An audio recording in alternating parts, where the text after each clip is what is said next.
Fred! Do something!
Good evening, everyone, and welcome to today's stream. Hope you had a fine Monday. As we are here tonight to begin Doki Doki Literature Club. Now, I have played like the original version many years ago. Unfortunately, I don't have that footage anymore because, as I've often said, YouTube made numerous changes, and I got rid of my previous channel that had a lot of stuff archived on it.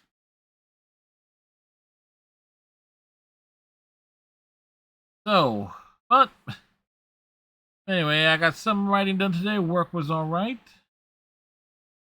I can't complain too much.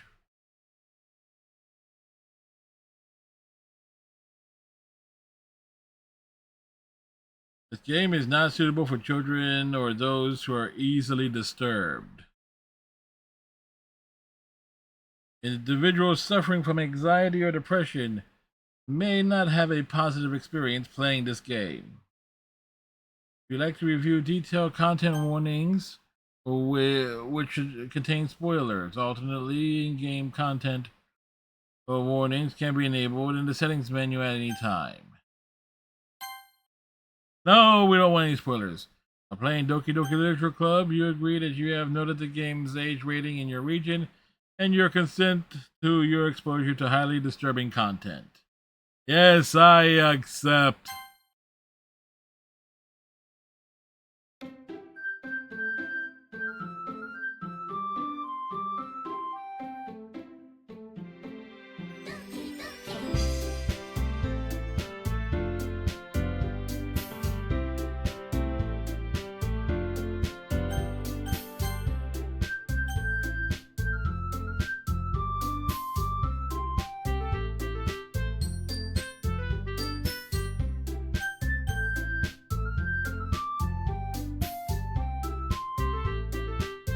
Just to make sure.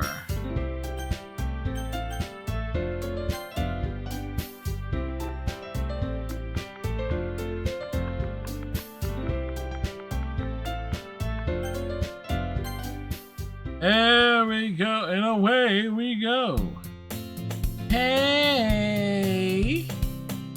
I see an annoying girl running towards me from the distance, waving her arms in the air like she's totally oblivious to any attention she might draw to herself.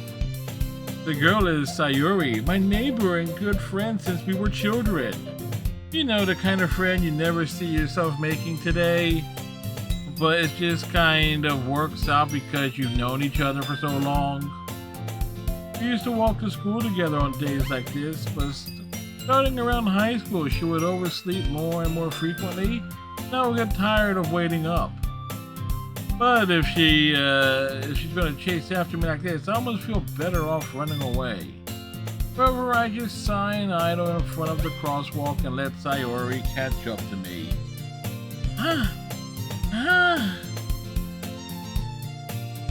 I overslept again. And I caught you this time. Maybe, but only because I decided to stop and wait for you. You say that like you were thinking about ignoring me.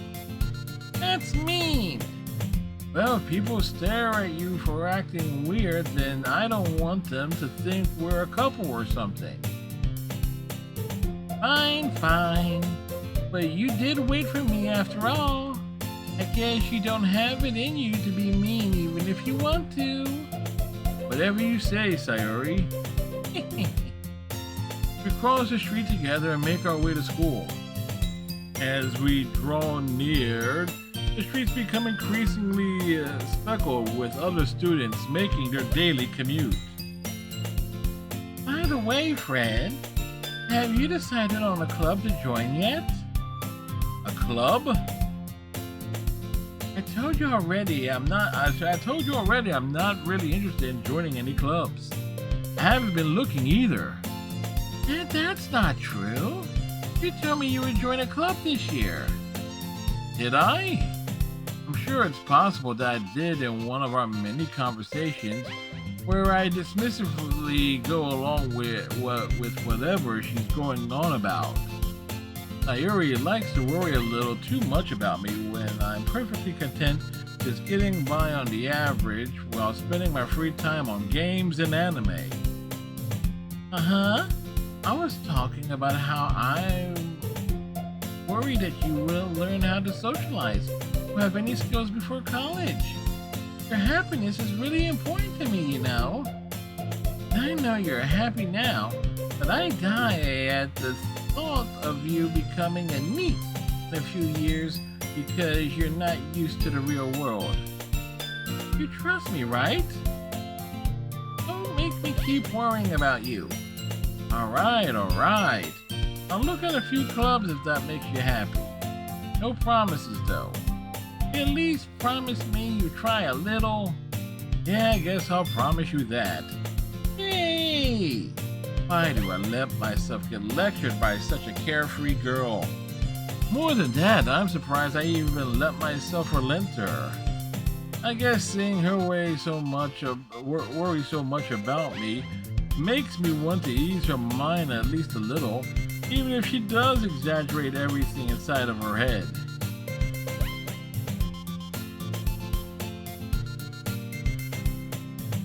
The school day is as ordinary as ever, and it's over before I know it.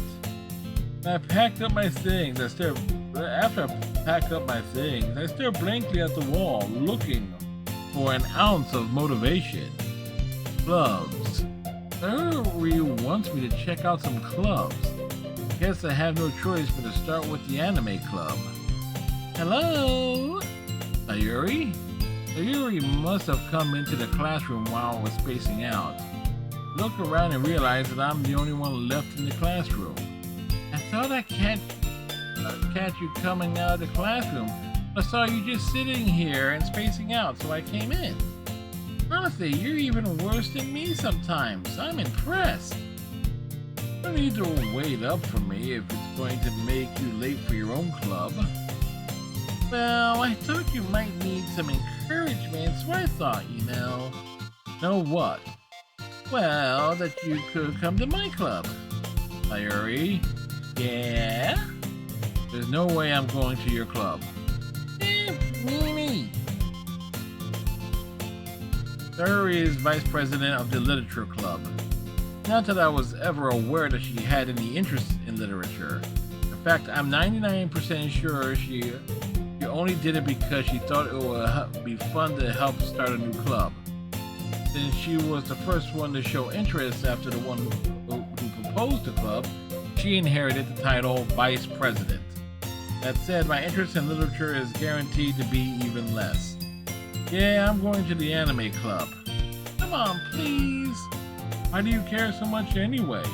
Well, I kind of told the club yesterday I would bring in a new member. And Natsuki made cupcakes and everything. Don't make promises you can't keep. I can't tell if Sayuri is really that much of an airhead, or if she is so cunning as to have planned all of this out. And let out a long sigh. Fine, I'll stop by for a cupcake, okay? Hey, let's go! Anything for a cupcake, am I right? Thus, today marks the day I sold my soul for a cupcake. I dejectedly follow Sayuri across the school and upstairs, a section of school I rarely visit. Sayuri, full of energy, swings open the classroom door. Everyone, the new member is here. I told you, don't call me a new member. I glance around the room. Welcome to the Literature Club. A pleasure meeting you. Sayuri always says nice things about you. Seriously, you brought a boy? Way to kill the atmosphere. Ah, Fred, what a nice surprise. Welcome to the club. All words escape me in this situation. This club is full of incredibly cute girls. What are you looking at? If you want to say something, say it. Sorry. Natsuki? Huh. The girl with the sour attitude, whose name is apparently Natsuki, is one I don't recognize.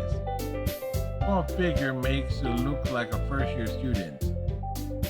She is also the one who made cupcakes, according to Sayuri. You can ignore her when she gets moody. Sayuri says that quietly into my ear, then turns back towards the other girls.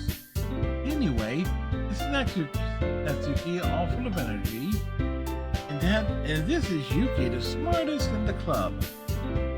But don't say things like that.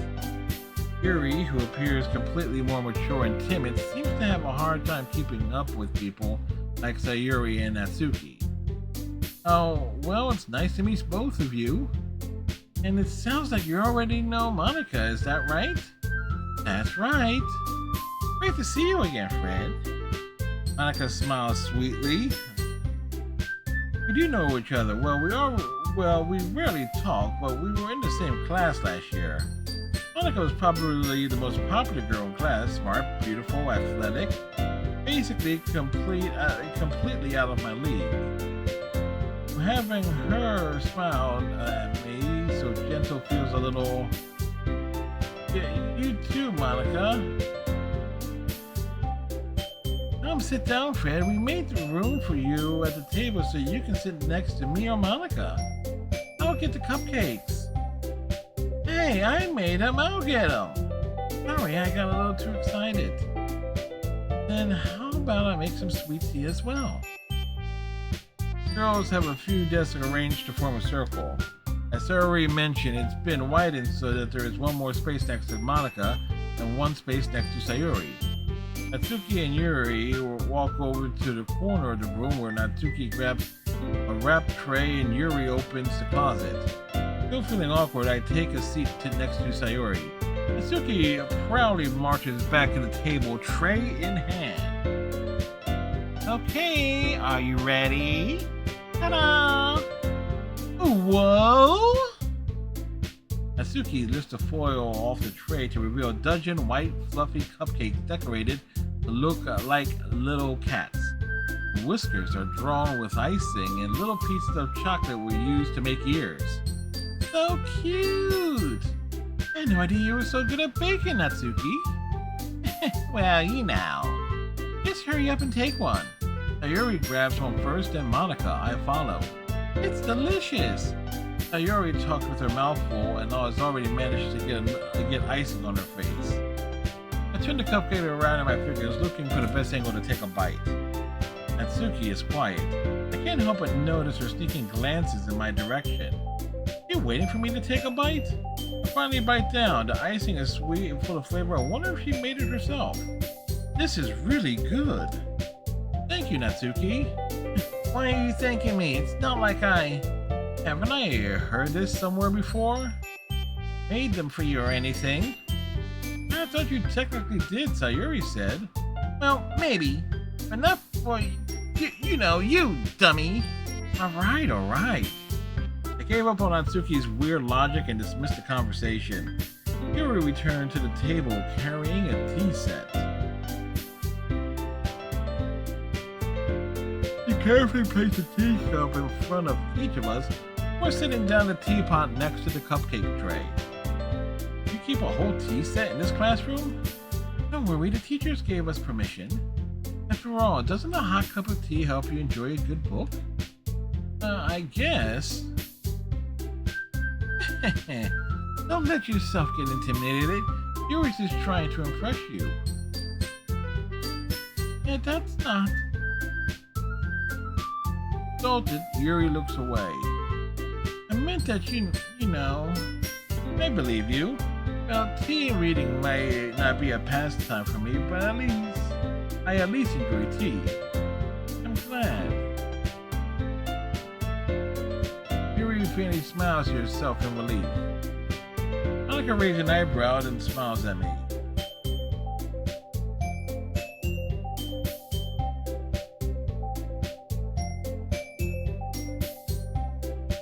So, what made you consider the literature club? I was afraid of this question. Something tells me I shouldn't tell Monica that I was practically dragged here by Sayuri. Well, I haven't joined any clubs yet, and Sayuri seemed really happy here, so that's okay. Don't be embarrassed. We'll make sure you feel right at home, okay? As president of the literature club, my duty to make the club fun and exciting for everyone. Monica, I'm surprised. How come you decided to start your own club? You could probably be a member for any of the major clubs. Weren't you a leader of the debate club last year? Well, you know, to be honest, I can't stand all the politics around the major clubs. It feels like nothing but arguing about the budget and publicity and how to prepare for events. I'd much rather take something I personally enjoy, make something special out of it. And if it encourages others to get into literature, I'm fulfilling that dream. Monica really is a great leader. Yuri also nods in agreement. Then I'm surprised there aren't more people in the club yet. Must be hard to start a new club. You could put it that way.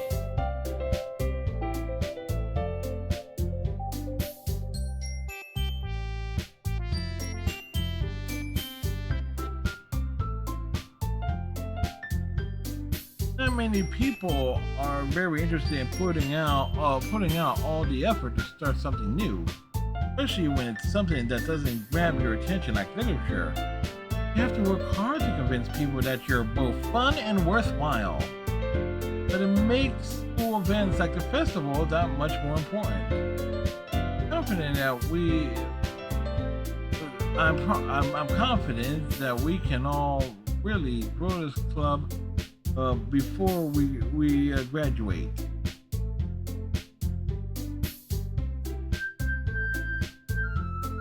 Right, everyone? Yeah, we'll do our best. You know it.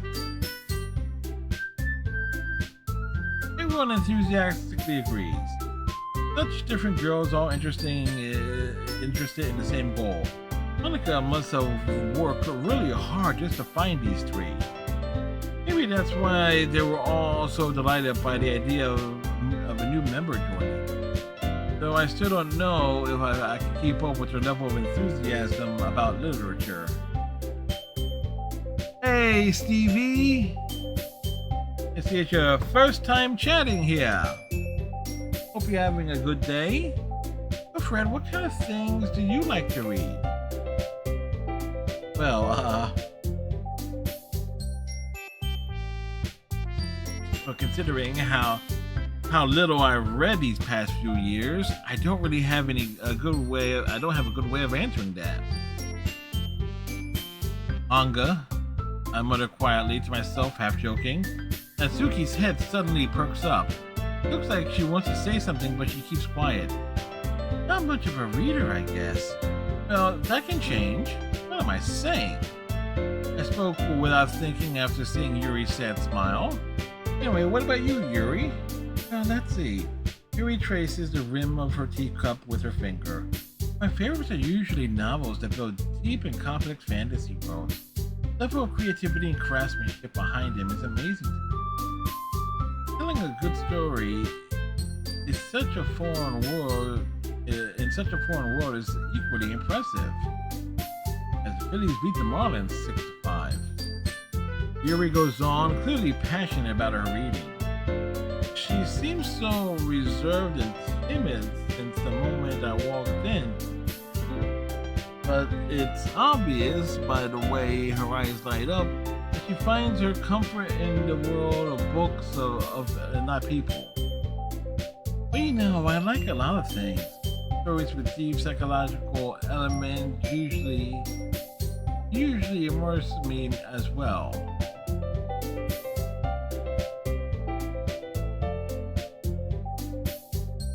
Isn't it amazing how a writer can so deliberately take advantage of your own lack of imagination to completely throw you for a loop? Anyway, I've been reading a lot of horror lately. I've read a horror book once.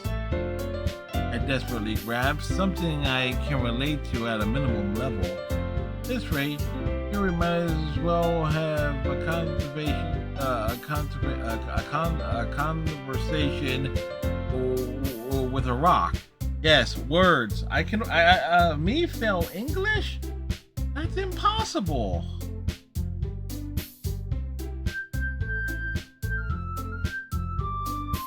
Really? I wouldn't have guessed that, Yuri. For someone as gentle as you. I guess you could say that. If a story makes me think or takes me to another world, I really can't put it down. The real horror is often very successful at changing the way you look at the world, if only for a brief moment.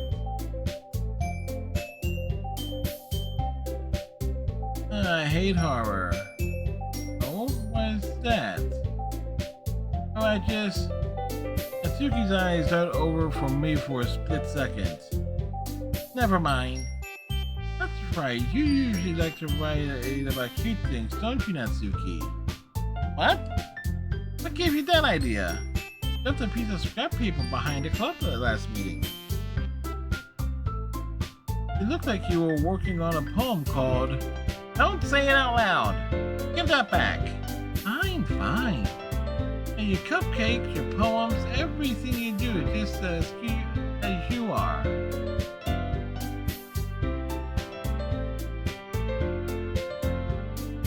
Saori slides up behind Natsuki and puts her hands on her shoulders. I'm not cute. Natsuki, you write your own poems? Yeah, well, I guess sometimes. Why do you care? I think that's impressive. Why don't you share something? Why don't you share sometime? No, I don't want to. Natsuki averts her eyes.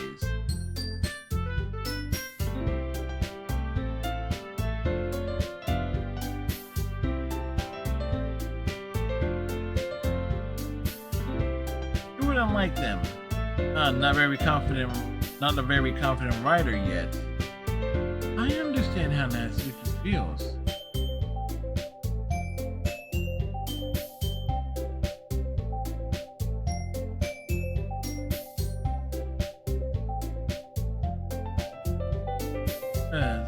The true forms of writing is writing to oneself. You must be willing to open up to your readers, exposing your vulnerabilities and showing even the deeper reaches of your heart.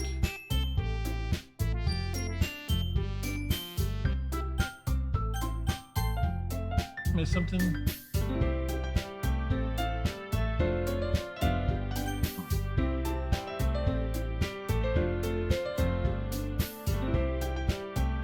Problem is, I woke up very, very early today. Very evil, very nice. And so...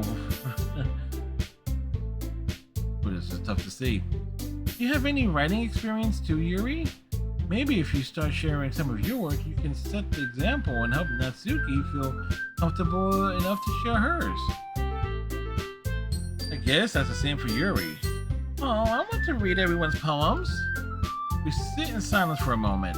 Okay, I have an idea, everyone. Natsuki and Yuri look quizzically at Monica. Let's all go home and write a poem of our own. Then next time we meet, we'll share all of them. Next time we meet, we'll all share them with each other.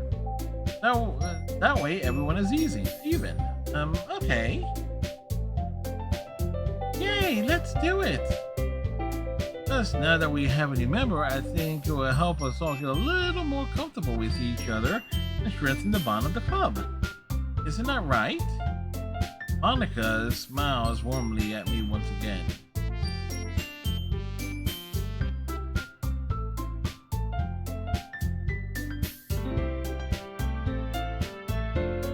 Hold on, there's still one problem. Now what's that? After we're back to the original topic of me joining the club, I bluntly come forth with what's been on my mind the entire time. I never said I would join this club. Yuri may have convinced me to stop by, but I never made any decision. I have other clubs to look at, and I lose my train of thought. All four girls stare back at me with dejected eyes. What? I'm sorry, I thought... Man? You all... I am defenseless against these girls. How am I supposed to make a clear-headed decision when it's like this? That is, if writing poems is the price I need to pay in order to spend every day with these beautiful girls. Right, okay, I've decided then. I'll join the literature club. Number one, the girl's eyes light up.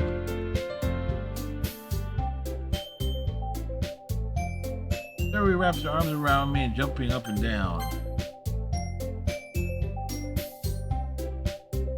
Yay, I'm so happy.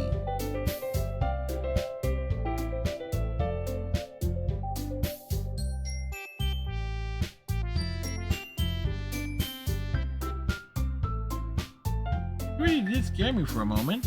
If you really just came for the cupcakes, I would be super pissed. And that makes it official. Welcome to the Literature Club. Thanks, I guess. Okay, everyone. I think with that, we can officially end today's meeting on a good note.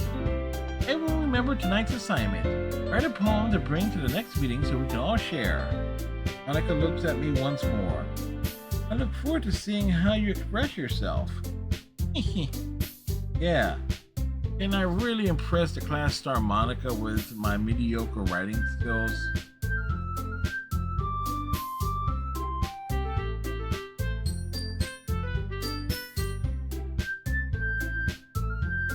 I already feel the anxiety welling up inside me.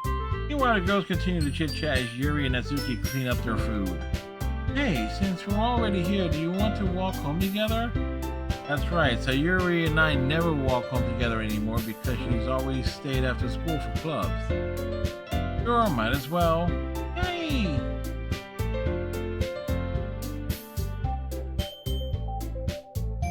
With that, the two of us depart the club room and make our way home. The whole way, my mind wanders back and forth between the four girls. Sayuri, Natsuki, Yuri, and of course Monica. Will I really be happy spending every day after school in a literature club? Perhaps I'll have the chance to grow closer to one of these girls. Alright, I'll just need to make the most of my circumstances, and I'm good with them finding me.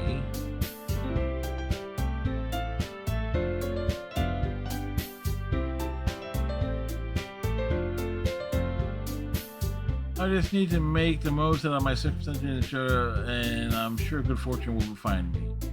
And I guess that starts with writing a poem tonight.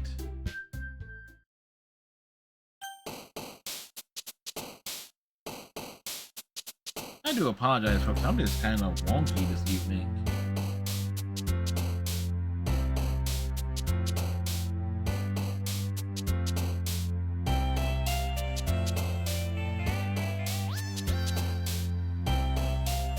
Time to write a poem.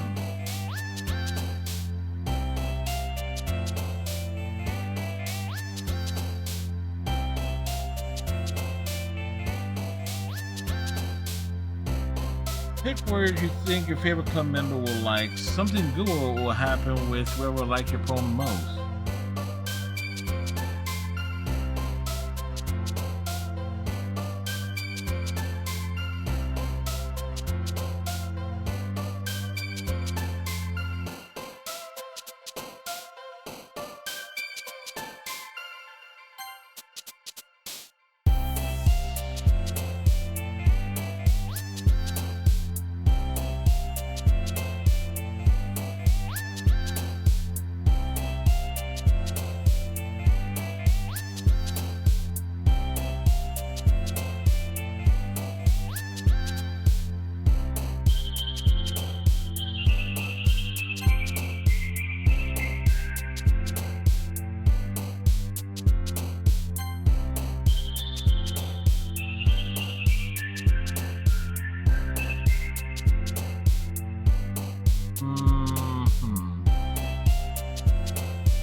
Trying to find the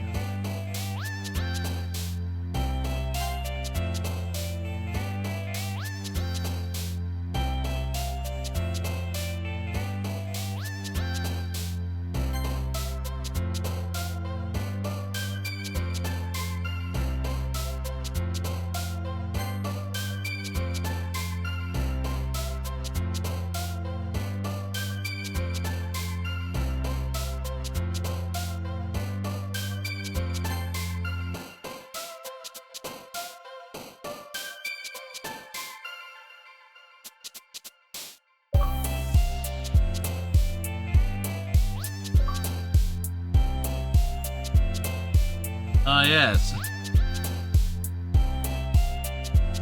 There we go. So we got an achievement there.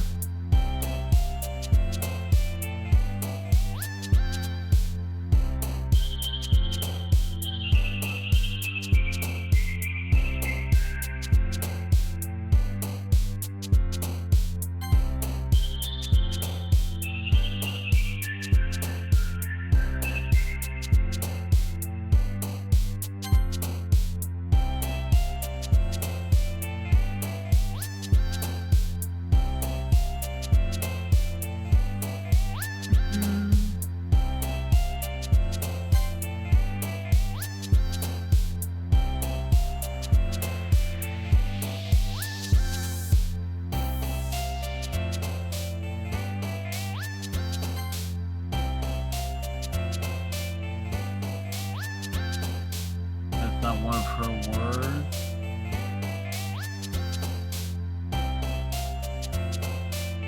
I want to make sure we get the most out of this.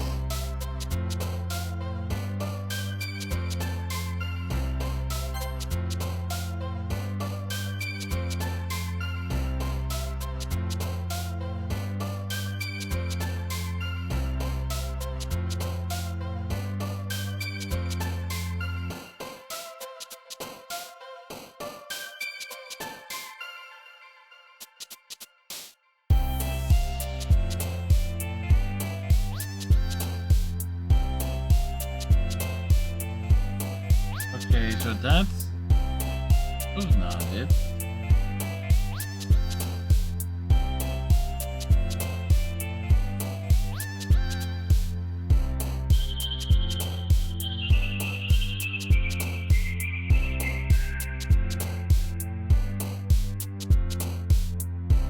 That's not it.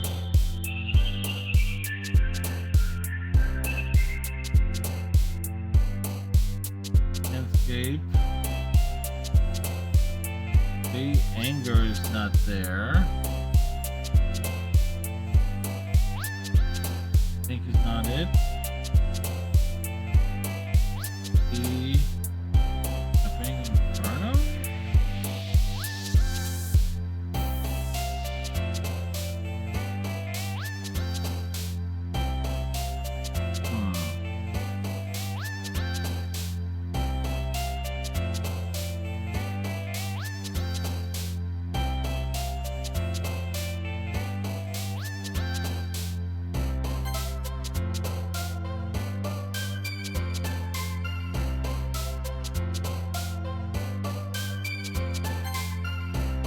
Sadness.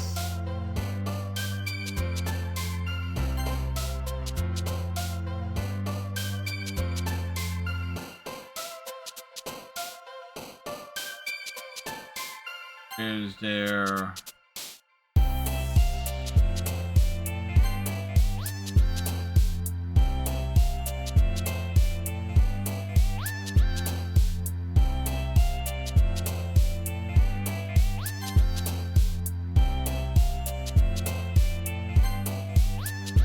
here?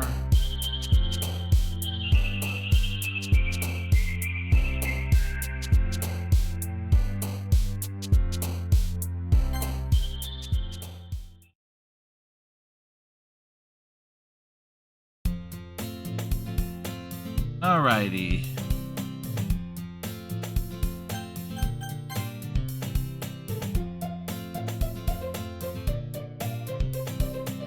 Okay, oh, so it does autosave. Cool.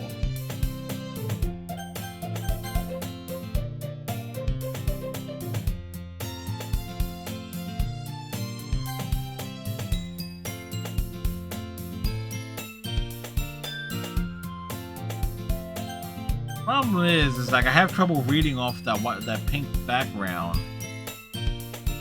Hi again, Fred. Glad to see you didn't run away on us. Haha. Nah, don't worry. This might be a little strange for me, but at least I keep my word. Oh, I'm back at the Literature Club. I was the last to come in, so everyone else is already hanging out. Thanks for keeping your promise. I hope this isn't too overwhelming of a commitment for you. Making you dive headfirst into literature when you're not accustomed to it. Oh, come on, like he deserves any slack. Larry told me he didn't even want to join any clubs this year. And last year, too. I don't know if you plan to just come here and hang out or what. But if you don't take us seriously, then you won't see the end of it. Natsuki, you certainly have a big mouth for someone who keeps her manga collection in the club room. Natsuki finds herself stuck between saying Monica and manga. Manga is literature! Swiftly defeated, Natsuki plops back into her seat. Don't worry, guys. Brad always gives it his best as long as he's having fun. He helps me with busy work without me even asking. Like cooking, cleaning my room. How dependable. Sayuri, that's because your room is so messy it's distracting. And you almost set your house on fire once. Is that so? You two are really good friends, aren't you? I might be a little jealous.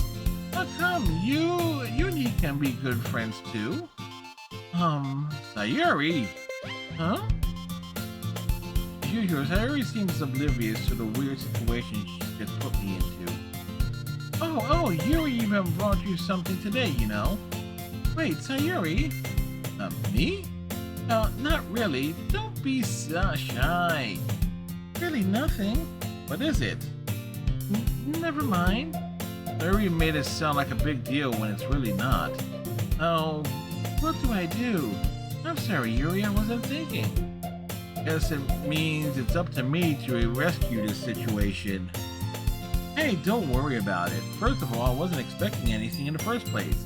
So any nice gesture from you is a pleasant surprise. Oh, it'll make me happy no matter what. Oh, is that so?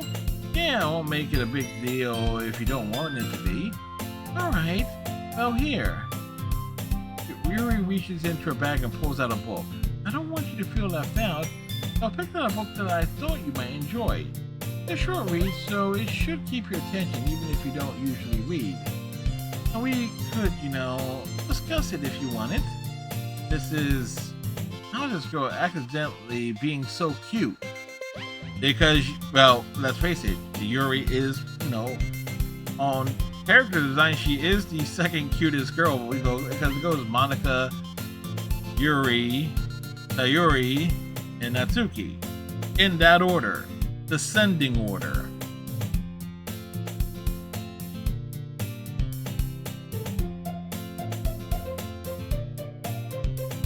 She even picked out a book she thinks I'll like despite me not reading much. Yuri, thank you. I'll definitely read this. Enthusiastically take the book. Phew, but you can read it at your own pace. I look forward to hearing what you think. Now that everyone's settled in, I expected Monica to kick off some scheduled activities for the club. That doesn't seem to be the case. So Yuri and Monica are having a cheery conversation in the corner. Yuri's face is already buried in a book. I can't help but notice her intense expression, like she was waiting for this chance. Meanwhile, Natsuki is rummaging around in the closet. Man, it looks like no one wants to be bothered today. Slumped down into the nearest desk. How am I supposed to occupy myself with something literature related by myself like this? I guess I can always read some of the book Yuri gave me. I'm feeling a little too tired to read.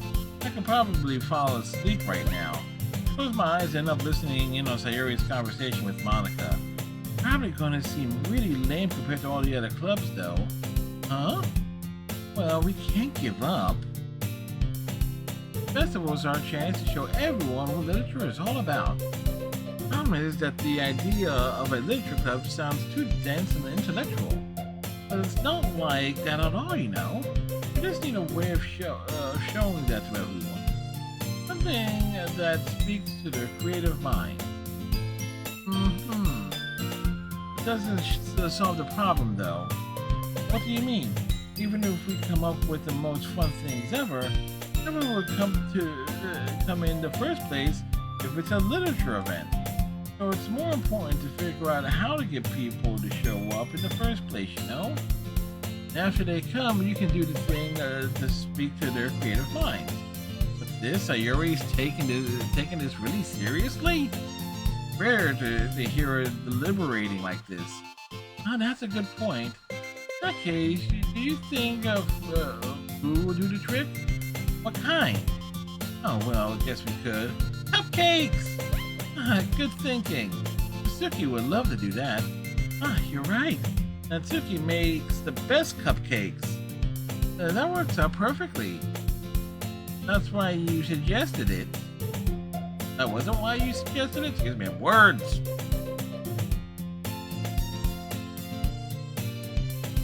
Cupcakes speak to my creative tummy. Cupcakes it is then. I'm hungry. Anyway, we still need to work on the details of the event itself. I find myself smiling. Ien Sayuri is still her usual self, but therein lies the unexpected reason I admire her. Unlike me, who has trouble finding any motivation at all, Sayuri can put her mind to things and make them come to life. Of course, that's why I ended up letting her get on my case about things. I can't help but wonder what it would be like to see the world through her eyes. What? I open my eyes to find Sayuri's face filling my vision.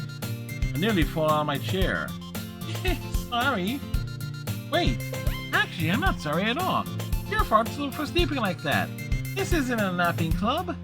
Does our school have a napping club? You're staying up late again, aren't you? Now that you're in the club, you're gonna have less time for anime, you know. You need to get used to it. Don't say that so loud. I glanced over my shoulder to see if Monica overheard. It's true, though. Yeah, I know. You're always looking out for me, Sayuri. It's what I do best. That's a problem. What about you? You look out for me better than you look out for yourself. You're still oversleeping every day, aren't you? Not every day. That's not very convincing. How many days this past week have you gotten up on time? It's a secret. I knew it. Come on. At least give me the benefit of the doubt. Never. I can't even do that. Look, Sayuri, it's written all over you. Eh? Sayuri glances around at herself. How is it written all over me? You were clearly in a rush this morning. Look at your hair sticking out around here. Huh. Run my fingertips down the side of Sayuri's hair, trying to straighten it out. Man, you really need a brush for this. My hair is just really hard to get right. I won't fall for that. There's more than just your hair. Look at your bow. Look, your bow isn't straight either. And there's a toothpaste stain on your collar right here. Try to rub off the stain with my fingers.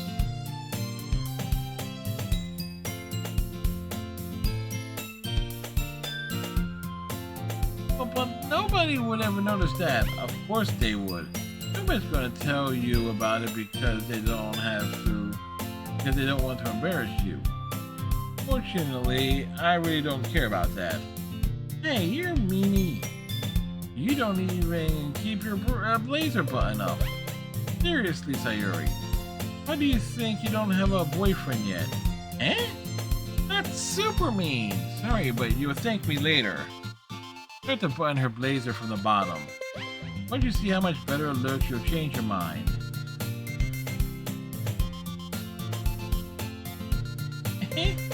This is so funny. What is? Well, I was just thinking how weird it is to have a friend who does these kind of things. Don't say that. You make me feel weird about it, stupid. It's okay though. I'm happy with like this. Aren't you? I guess? Hey, be careful. The buttons might come off. Keep one from Red Lobster.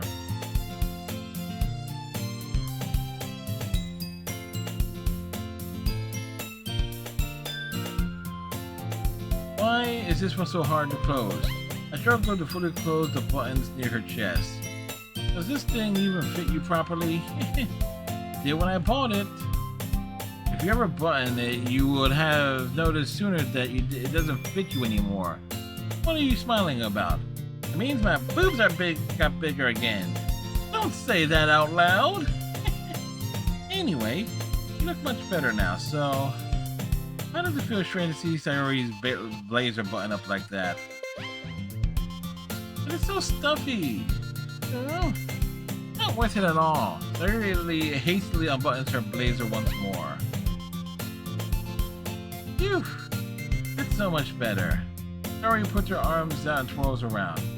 So if I keep it unbuttoned, then I won't get a boyfriend, right? What kind of logic is that?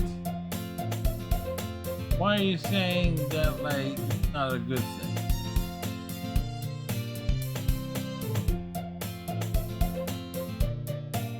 Because if I had a boyfriend, then he wouldn't even let you do things like this. You take care of me better than anyone else would anyway. That's why I'm keeping it unbuttoned. Stop saying all these embarrassing things. I didn't say anything embarrassing. Well, anyway, just focus on trying to wake up a little earlier. I mean, if you focus on going to bed earlier. Fine. It's a deal. Guess we really are better at taking care of each other than we are at taking care of ourselves. Yeah, I guess so. Maybe you should come wake me up in the morning. You're doing it again, Sayori. Oh, but I was joking this time.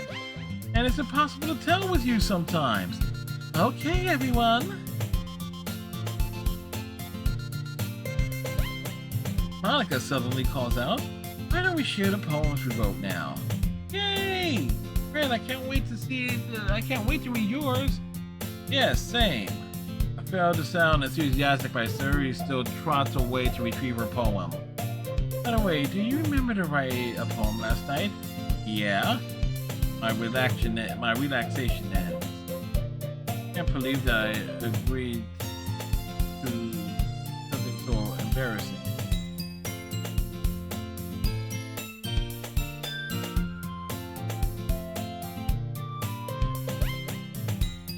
Excuse me.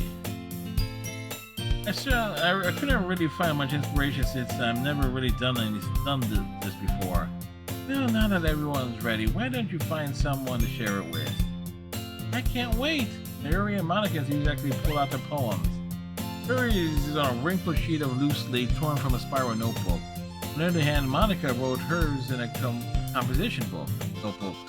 I can already see Monica's pristine handwriting from where I sit. Natsuki and Yuri reluctantly comply as well, reaching into their bags. I'll do the same myself.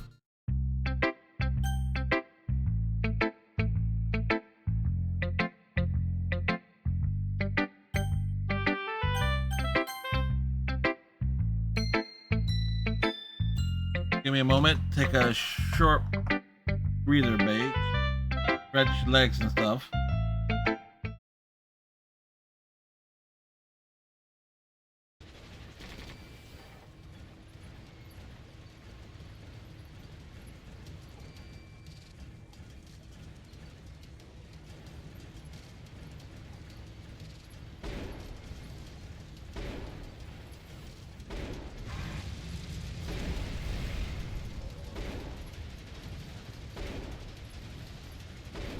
Come on.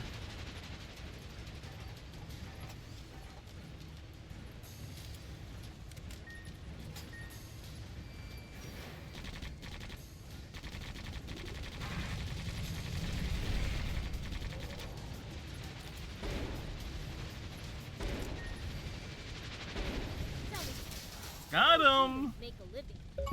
A cheese pump. Agriculture, hunting, trade, it's pretty varied. And some bad eggs resort to thievery, of course. We steal from humans sometimes. Bathroom? Okay.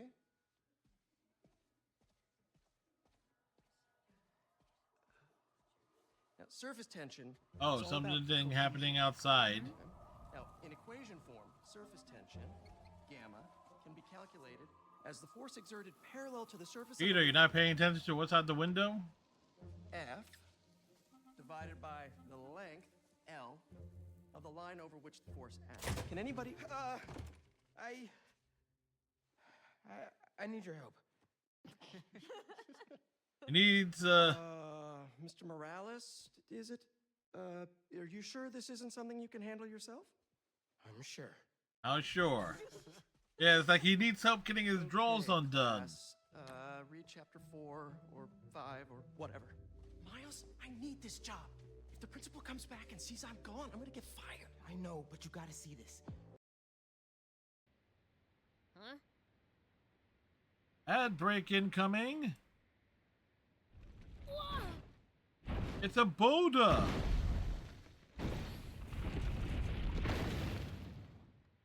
What the heck? That was close! Papa! And then there's these assholes. Don't worry, just keep throwing. Not like they've got anywhere to run.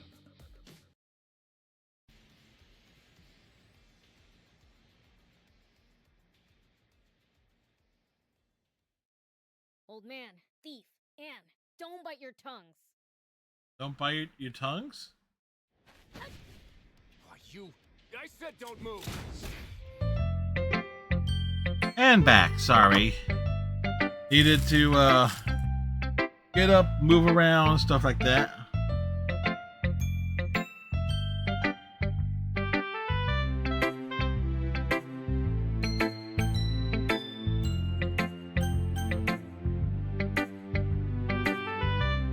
Let's show it to Sayuri. I'm definitely most comfortable sharing it with Sayuri first. He's my good friend after all. Oh my goodness, this is so good! Eh? I love it! I had no idea you were such a good writer! Sayuri, you must be seriously overreacting. I'm not a good writer at all. I honestly have no idea what I'm doing. Well, maybe that's why. Because I have no idea what I like either. Jeez. I'm sure Yuri's opinion has to be a little more constructive than this. Maybe even Natsuki's. Are you sure you don't like it because I wrote it? Well, I'm sure that's part of it. I think I understand you better than a lot of people, you know. So when I read your poem, it's not just a poem, it's a you poem. And that makes it feel extra special. Like I can feel your feelings in it. Yuri hugs the sheet against her chest. You're so weird, Sayuri. I'm really happy that you wrote one. It just reminds me of how you're really a part of the club now. Not to mention the fact that I'm standing in front of you in this club room. And well, of course, not really into it yet, but that doesn't mean I'll break my promise. See? It's like I said before, deep down you're not selfish at all, you know. Finding things like this for other people, that's something that only really good people do. Thanks, Sayuri. I'm not sure if Sayuri sees the full picture of my motive here. And again, I can't deny that she's part of the reason I joined. Knowing how much this means to her and all. Yeah, I'm gonna make sure you have lots of fun here, okay? That will be my way of thanking you. Alright, I'm going to hold you to that then. Yay! Now you read my poems too, right? Don't worry, I'm really bad at this. We'll see about that.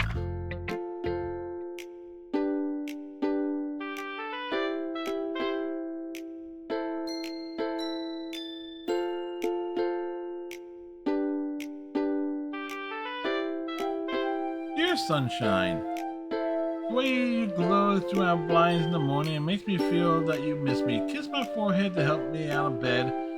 Makes me rub the sleepy feet from my eyes. Are you asking me to come out and play? Are you trusting me to wish away a rainy day? A look above, the sky is blue, is a secret, but I trust you too. If it wasn't for you, I could sleep forever, but I'm not mad. I want breakfast. Yuri.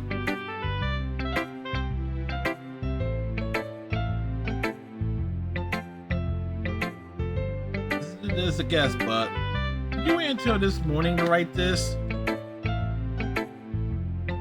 No, just a little bit. You can't answer this a little bit to a yes or no question.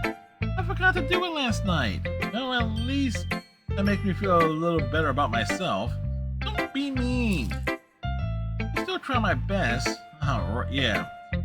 I didn't mean to say that it was a bad poem. It came out nice, or how should I put it?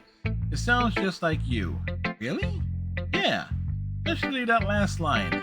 I made eggs and toast, even though you were late to school. I had to skip breakfast. Get all cranky. Well, I guess there's no point in arguing that. Anyway, thanks for showing me. That was so much fun. Monica's the best. Yeah. Next time I won't forget, and I'm gonna write the best poem ever. I guess I look forward to it.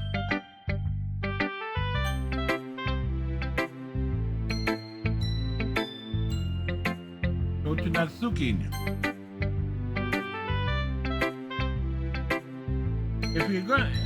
If you're not gonna take this club seriously, then go home. What? Harsh. Why, you expect me to believe that you actually put effort into this? Do you think I'm stupid? I'm not a writer. Maybe I'm not very good, but yeah, I did put in effort. We're all start somewhere, right? If you're so proud of the first poem you ever wrote, then I would like to read it. Painful to think about? Fine. Well, sorry. You'll get better anyway. I tell you where to improve, but you're better off trying again. Fair enough. Well, to each your own, I guess. Anyway, I guess I gotta share mine now. Knowing you'll probably think it's stupid. Eagles can fly, monkeys can climb, crickets can leap, horses can race. Owls can seek, cheetahs can run, eagles can fly, people can try, but that's about it. Yeah.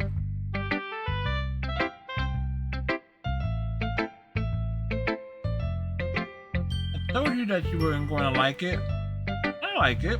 What? Let's be honest. I am. Why are you so convinced I wouldn't like it? Well, because everyone in high school thinks that writing has to be all sophisticated and stuff. People don't even take my writing seriously. But isn't the point of poems for people to express themselves? Your writing style wouldn't make your message any less valid. Yes, exactly. I like when it's easy to read, but it hits you hard. Like this poem, in my fist. Seeing everyone around you doing great things can be really disheartening. Well, I decided to write about that. Yeah, I understand. But the other nice thing about simple writing is that it puts more weight on the wordplay. Like I set up for a rhyme at the end, but then I make it fall flat on purpose. Helps bring out the feeling in the last line. So you did. I guess more went into that than I realized. That's what it means to be a pro. I'm glad you're learning something. Didn't expect that from the youngest one here, did you? Yeah, I guess not. I started to humor her with that last comment. I don't really care how old everyone is, but if Natsuki is feeling proud, then I won't take that away from her. To Yuri!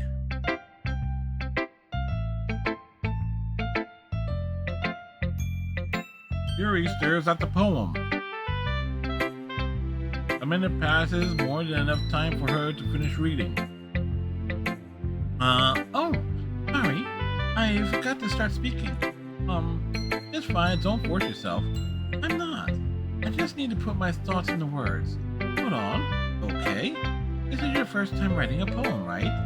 Yeah? Why do you ask? I'm just making sure. I'm guessing that it might be after reading through it. So it's that bad. No. Did I just raise my voice? I'm so sorry. Yuri buries her face in her hands. I couldn't help but notice that it's been several minutes and we really haven't gotten anywhere. It might take Yuri a while to get used to new people. It's fine, I really didn't notice. What were you saying? Right, it's just that there are specific writing habits that are usually typical of new writers. I haven't been through that myself. I kind of learned to pick up on them. I think the most notable thing I recognize in new writers is that they try to make their style very deliberate. In other words, they tend to pick a writing style separate from the topic matter, and they form fit the two together. The end result is that both the style and the expressiveness are weakened.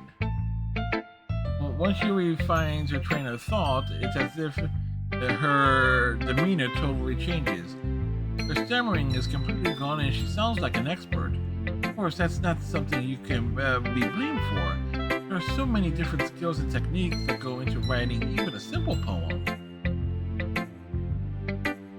Not just finding them and building them, but getting them to work together is probably the most challenging part.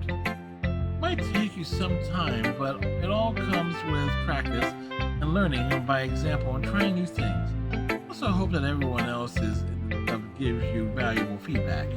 Suki can be a little bit biased though. Biased how? Well, never mind. I shouldn't be talking about people like that. Sorry. Fine. Not sure if Yuri is apologizing to herself, to me, or Natsuki. Mind if I read your poem now? Please do.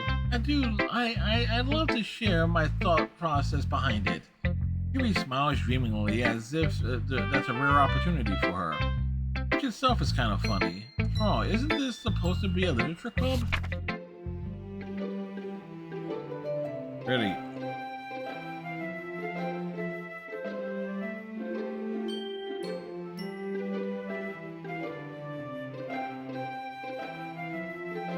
Ghosts under the light, the tendrils of my hair illuminated beneath the amber glow, fading. It must be this one, last remaining streetlight to have withstood the test of time, the last yet to be replaced by the sickening blue-green hue of the future. I bathe, calms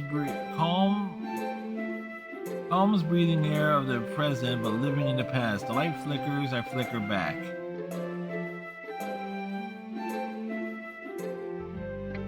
I'm sorry, I have such terrible handwriting.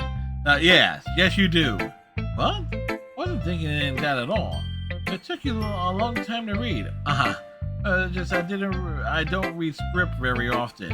I actually think your handwriting is pretty. Well, that's a relief. Also, I kinda like the poem. Even though it's short, it was really descriptive. It wasn't too short. I usually write longer poems. Not at all. I'm really glad you like it. I'll be honest. Since it's our first time sharing, I wanted to write something a little more mild. Something easy to digest, I suppose. Are you into ghost, Yuri? Huh? Actually, the story isn't about a ghost at all. Really? I must have totally missed the point. I suppose you did only glance over it once after all. Remember, the poems often express your own thoughts, feelings, and experiences in the work. They usually do more than simply tell us a simple story or paint a picture. In this case, perhaps the subject of the poem is only being symbolically compared to a ghost, lingering in our last remaining place of comfort, unable to let go of the past, and seem to be left with nothing. That's a lot more solemn putting it that way. I haven't even thought of that. That's impressive. It's nothing really. Well, it makes me happy that you think of that. Just remember that it won't be long before you pick up on these things too. Yeah, maybe you're right. I guess I'll have to keep trying. I'm counting on you.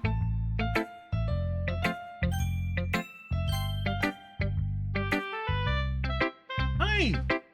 Having a good time so far? Yeah. Good, glad to hear it. Anyway, since you're new and everything, do you ever have any suggestions for the club, like new activities or things we can do better? I'm always listening. Don't be afraid to bring things up, okay? Alright, I'll keep that in mind. First, I'll be afraid to bring things up. I'm much better off just going with the flow until I'm more settled in. Anyway, want to share your poem with me? Kind of embarrassing, but I guess I have to. Don't worry. We're all a little embarrassed today, you know. But it's that sort of barrier that we all learn to get past soon. Yeah, that's true. I hand Monica my poem. I like this one. Makes me think of something Sayuri would like. That's so. You and Sayuri are really good friends, right? Remember wouldn't be surprised if you had those sorts of things in common. Ah, well, you may be good friends, but Suri and I are actually really different. Huh. But that may be the case. Maybe there are also some similarities that you wouldn't expect. The way she talks about you, it sounds like the two of you really care about each other's well-being. Even if you show it in different ways, it ends up being more similar than you think.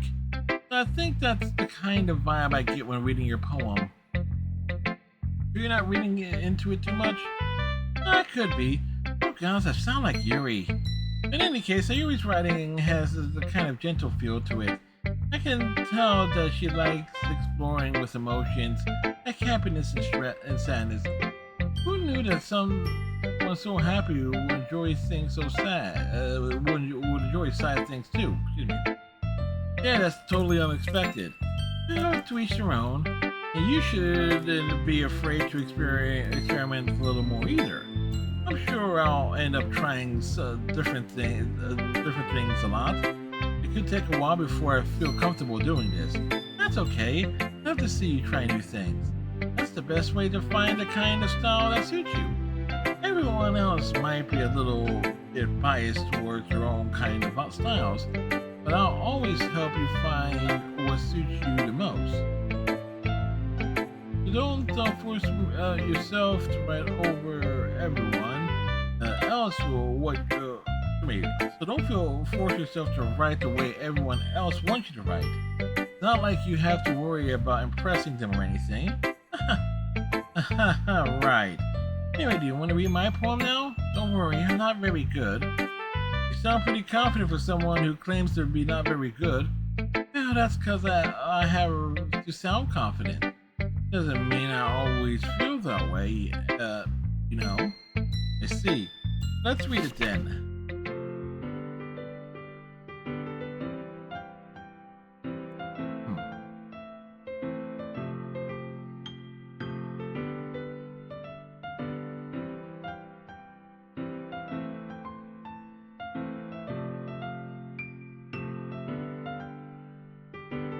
Hole in the wall. It could not have been me. See the direction the spackle protrudes. Noisy neighbor, an angry boyfriend. I'll never know I wasn't home. I peer inside for a clue. No, I can't see. Real blind like a film left out in the sun. It's too late. My retinas already scorched with a permanent copy of the meaningless image. It's just a little hole. It wasn't too bright. It was too deep. Pushing forever into everything, a hole of infinite choices. I realized now that I wasn't looking in, I was looking out, and he on the other side was looking in.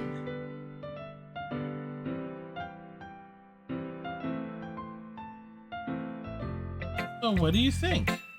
That was very freeform, is that what you call it? Sorry, I'm not the right person to ask for feedback. That's okay. Yeah, it's kind of style that has gotten pretty popular nowadays. That is, a lot of poems have been putting emphasis on timing between words and lines. When performed out loud, it can be pretty powerful. What was the inspiration behind this one? Well, I'm not sure if I know how to put it. I guess you could say that I had some kind of epiphany recently.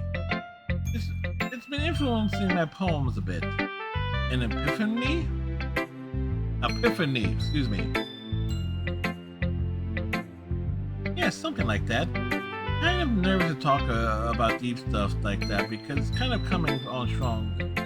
Because it's kind of coming on strongly. Maybe after everyone is better friends with each other. Anyway, here's Monica's writing tip of the day. Sometimes when you're writing a poem or a story, your brain gets too fixated on a specific point. If you try too hard to make it perfect, you'll never make any progress. Just force yourself to get something down on the paper and tidy up later. Another way to think about it is this. If you're keeping your pen in the same spot for too long, you'll just get a big dark puddle of ink. So just move your hand and go with the flow. That's my advice for today. Thanks for listening. Guess that's everyone. A glance around the room. It was all a little more stressful than I anticipated. As if everyone is judging me for my mediocre writing abilities. Even if they're just being nice, there's no way my poems can stand up to theirs. This is a literature club after all. I sigh. I guess that's what I ended up getting myself into. Across the room, Sayuri and Monica are happily chatting. Eyes land on Yuri and Natsuki. They gingerly exchange sheets of paper, sharing their respective poems. As they read in tandem, I watch each of their expression changes.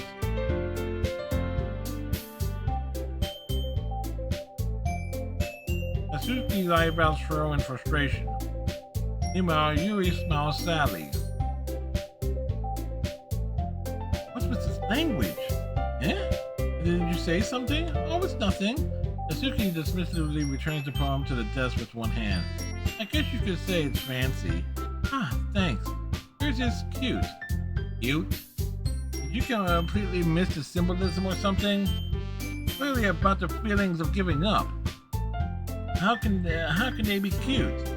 I know that. I just meant the language, I guess. I was trying to say something nice. Huh? You mean you have to try harder than that? Excuse me, you mean you have to try that hard to come up with something nice to say? Thanks, but I really didn't come out. Thanks, but it didn't really come out nice at all. Well, I do have a couple suggestions. Huh. If I was looking for suggestions, I would have asked someone who actually liked it. Which people did, by the way. Sayuri liked it. And Fred did too. But based on that, I'll gladly give you some suggestions of my own. First of all, excuse me, I appreciate your offer. It's been a long time establishing my writing style. I don't expect it to change anytime soon, unless of course I come across something particularly inspiring. Which I haven't yet. And he liked my poem too, you know. He even told me he was impressed by it. Natsuki surprisingly stands up. Oh?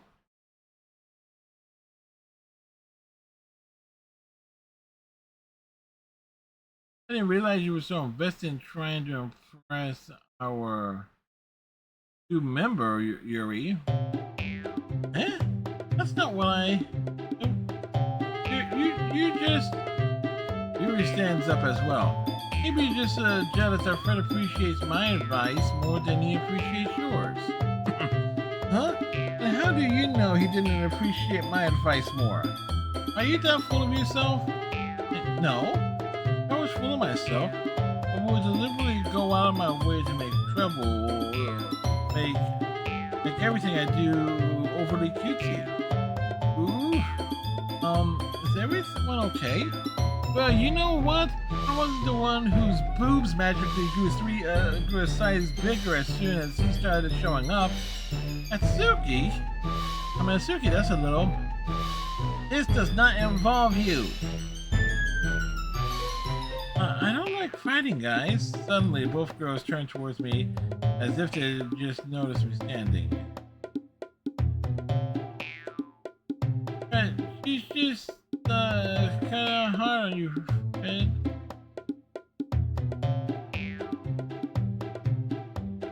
That's not true. She started it. If you can get herself, if she can get over herself and learn to appreciate that the simple if she could get over herself and learn to appreciate the simple writing is more effective, then this wouldn't have happened in the first place. What's the point of making your poems all convoluted for no reason? You mean you should jump out the reader, not force them to have to figure it out? Help me explain that to her. Wait, there's a reason we have so many deep and expressive words in our language. The only way to convey complex feelings and meanings that is most effectively.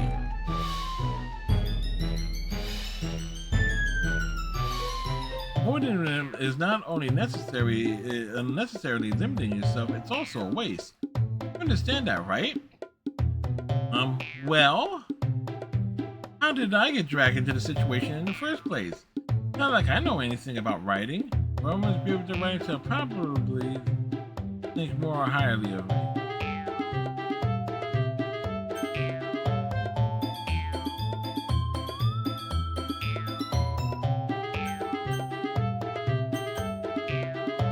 So of course that's going to be Natsuki. Natsuki gives me a glares at me, drying up any words I had in my mouth. But instead I turn to Yuri. Yuri? Yuri's expression is so defensive that I can't bring myself to say anything to her. So Yuri, huh? Yeah? Everyone's fighting is making Sayuri uncomfortable. How can you two keep fighting when you know you're making your friend feel like this? That's her problem. This isn't about her. I agree. It's unfair for others to interject their own feelings into our conflict. Unless Sayuri wants to tell Yuri what a stuck-up jerk she's being. She would never. It's your own immaturity that makes her upset in the first place. Excuse me? Are you listening to yourself? This is exactly why nobody likes... Stop! Natsuki, Yuri, you guys are my friends. I just want everyone to get along and be happy. My friends are wonderful people, and I love them because of their differences. Natsuki's poems, they're amazing because they give you so many feelings with just a few words. Yuri's poems are amazing because they paint beautiful pictures in your head. Everyone's so talented. Why are we fighting? Because, well... Also, Natsuki's cute and there's nothing wrong with that. Yuri's boobs are the same as they always were. Big and beautiful.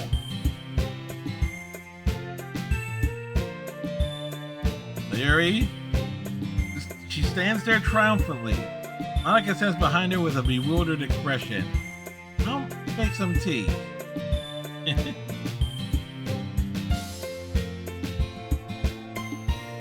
Natsuki sits down with a blank expression on her face, staring at nothing. So this is why Sayuri is vice president. I whispered to Monica. She nods in return. To be honest, I might come off as a good leader and I can organize things, but I'm not very good with people. I couldn't even bring myself to interject. As president, that's kind of embarrassing of me. It's not like I can blame you. I wasn't able to say anything either. Well, I guess that means that Yuri's is amazing in her own ways, isn't she? Good to say that. She might be an airhead, but sometimes it's really suspicious that she knows exactly what she's doing. I see. Take good care of her, okay? I would hate to see her. I'd like to see her get herself hurt. That makes two of us. You can count on me. Monica smiles sweetly at me, causing my stomach to knot.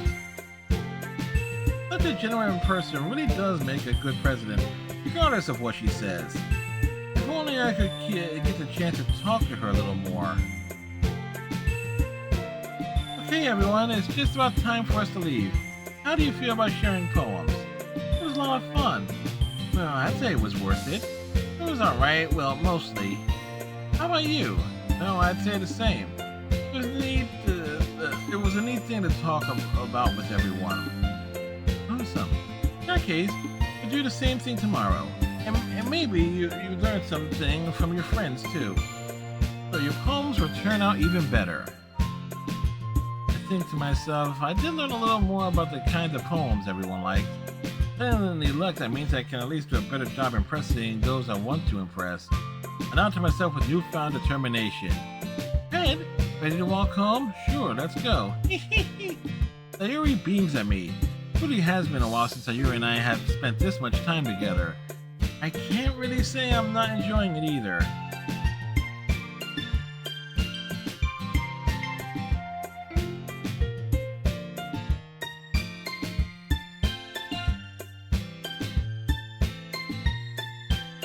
Sayuri, about what happened earlier. No, what do you mean? You know, between Yuri and Natsuki, does that kind of thing happen often? No, that's really the first time I've seen them fight like that. I promise they're both wonderful people. You don't hate them, do you? No, I don't hate them. I just wanted your opinion, that's all. I can see why they make good friends with you. Phew. You know, it's nice that I get to spend time with you in the club. But I think seeing you get along with everyone is what makes me the happiest. And I think everyone really likes you too. That's every day is going to be so much fun. Looks like Sayuri still hasn't caught on to the kind of situation I'm in. Sure, being friends with everyone is nice, but does it really need to stop there? We'll just have to see what the future holds, Sayuri. I pat Sayuri on the shoulder. I said that more to myself than to her, but it's easy to use Sayuri as an internal monologue sometimes. Okay, yeah, let's do this.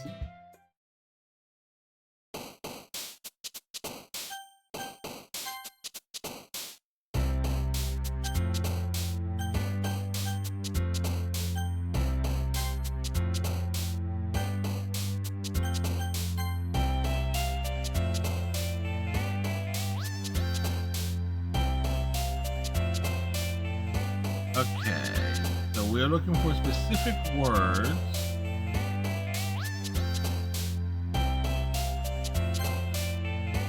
Tiny.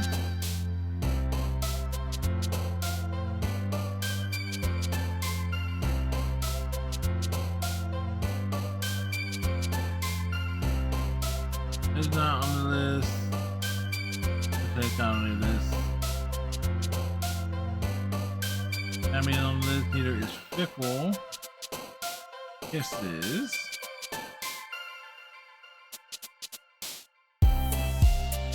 Expression is not on the list. Lazy is not there. Neither is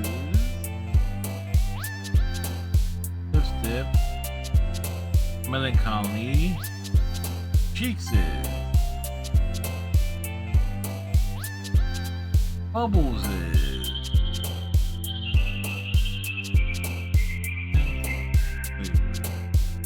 Playground is on the list. Oof is on the list. Is peaceful on the list of words? No, peace is, but not peaceful. Alone is definitely not on the list. Hawaii is. I say no. Special. Is special there? No. Either is vertical. Definitely not horror.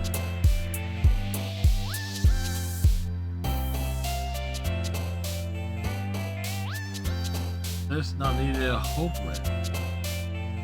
No.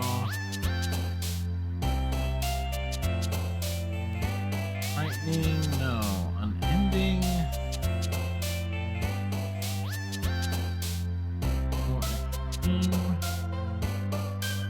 All we need is one word that kind of throws it off.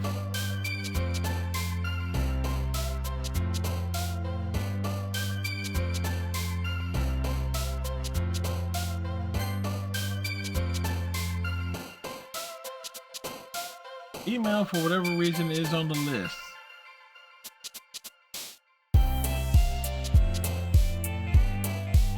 As is anime. Fluffy. Lollipop.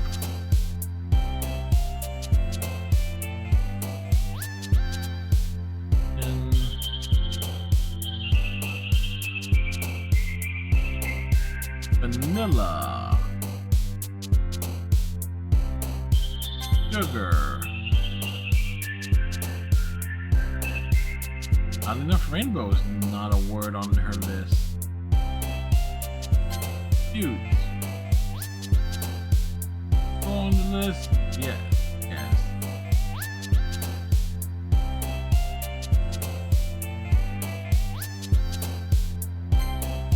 Puppy was on the list.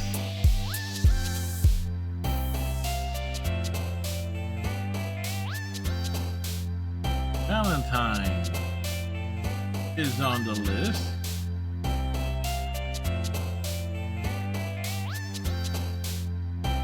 Peace is on the list.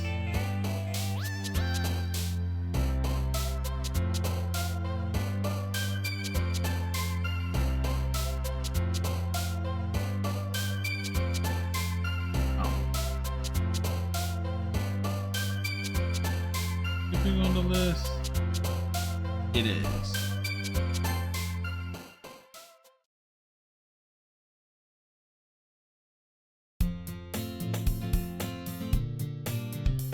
Another day passes and it's time for the club meeting already.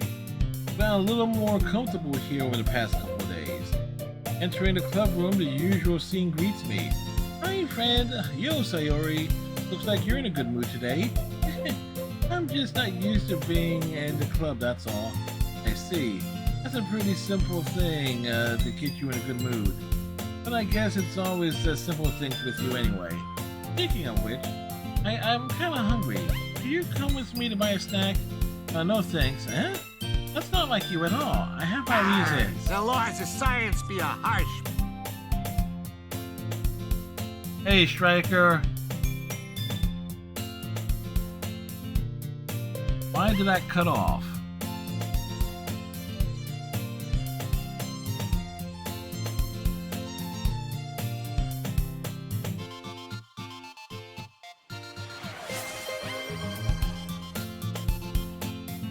Why don't we take a look at your purse, Sayori? Eh? Why is that all of a sudden? No reason really. I just want to look at it. Hope you're having a good day, Striker. Very nervously retrieves her coin purse. She fumbles with the latch and gets it open. Then she turns it upside down and lets the contents spill out onto the desk. Only 2 small coins fall out. I knew it. I can see right through you, Sayori. Cuts off because the alerts know your trouble. No, it does that kind of randomly at times.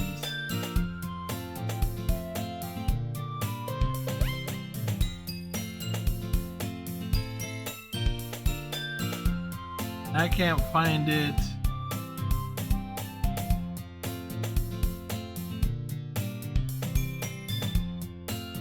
There.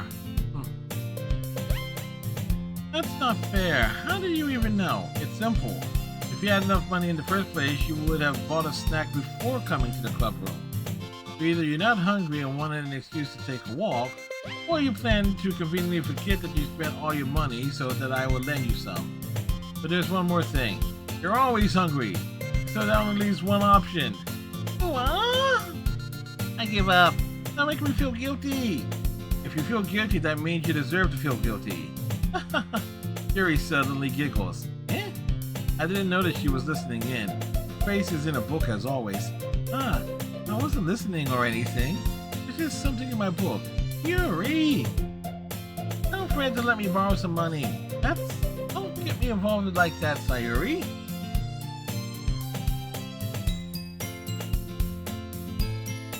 Striker is rebuilding his streak of epicness. Hi. Don't you buy what you can really responsibly afford. Frankly, after pulling a mysterious stunt like that, your suffering is fair enough retribution. Huh? I didn't mean it. I didn't mean that. I got too absorbed in my book. Ooh. I really like when you speak your mind, Yuri. It doesn't happen much, but it's fun. It's a fun side of you. There's no way you could think that. You were right, though. I did something bad, and now I have to accept the retribution. That. Still coming from you, Sayuri. I guess that's a little devil inside all of us, isn't there? Don't let her fool you. Sayuri knows exactly what she's doing. After all, she told you guys she was bringing me to the club before she even told me. But you wouldn't have come if you weren't for the cupcakes. I had to trick Natsuki into making them. Come on, give me more credit than that, Sayuri. Out of nowhere, something smacks Yuri in the face and tumbles onto the desk. Yeah? Ow! It was... a cookie! Sure enough, it's a giant cookie wrapped in plastic. Sayuri glances around. Is this a miracle? It's because I paid my restitution? Retribution. Actually, that one almost worked. I was going to give it to you, then I heard you blab about the cupcakes. It's totally worth seeing your reaction, though. Natsuki, that's so nice of you. I'm so happy. Sayuri hugs the cookie. Geez, just eat it. Sayuri rapidly tears open the wrapper and takes a big bite. Oh, good.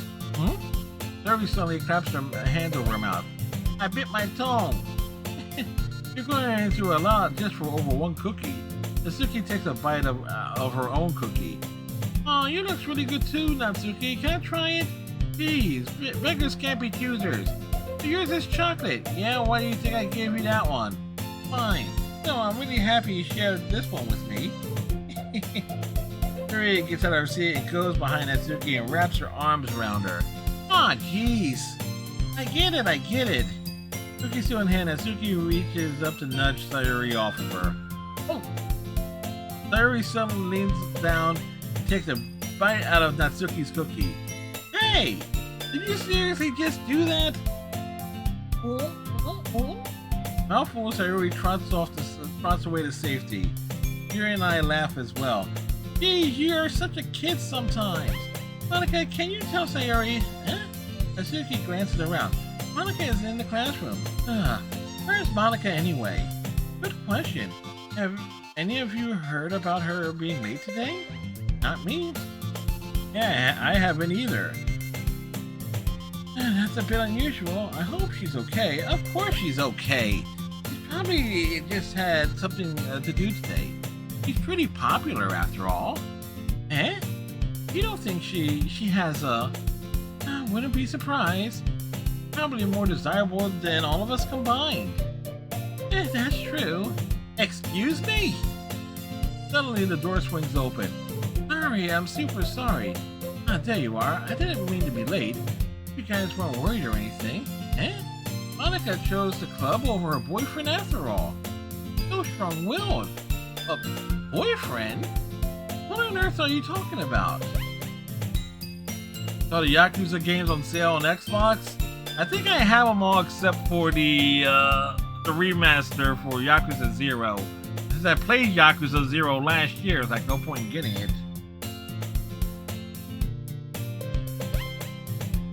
Monica quizzically glances at me.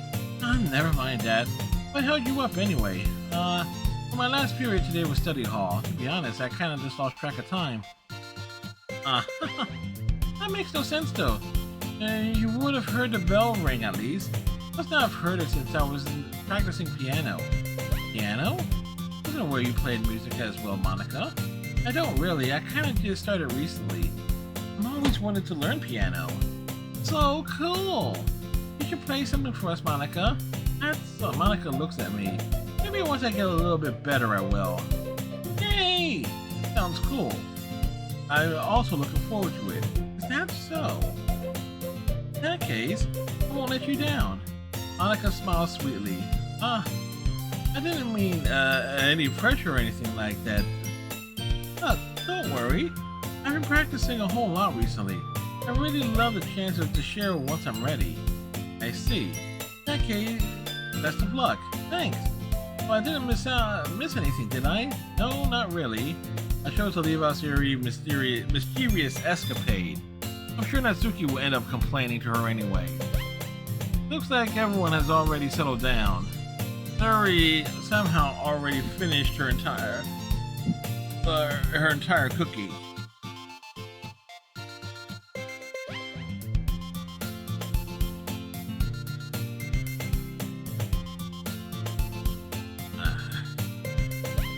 Yuri's back into a book and Natsuki disappeared into the closet.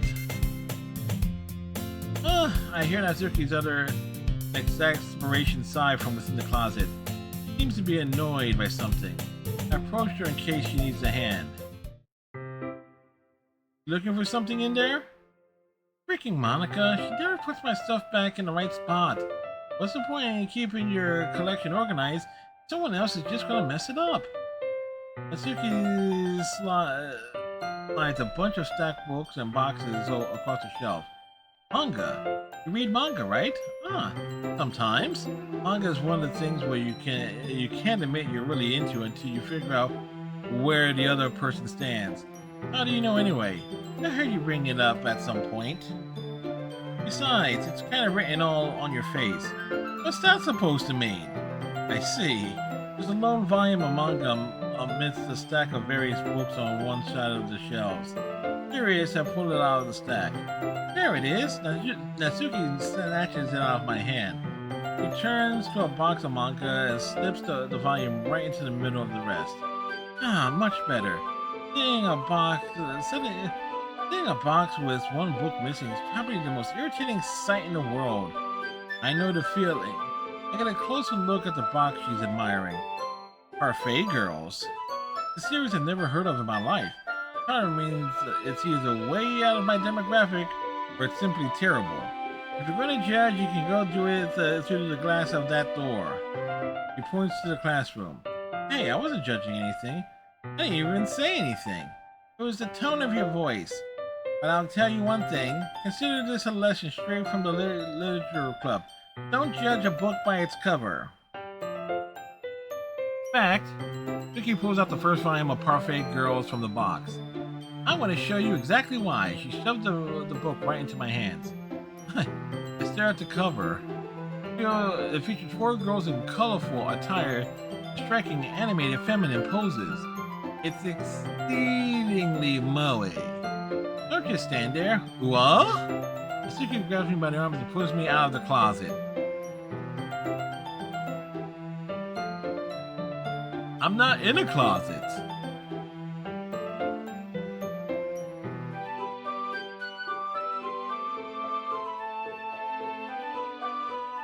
She then takes a seat against the wall beneath the windowsills.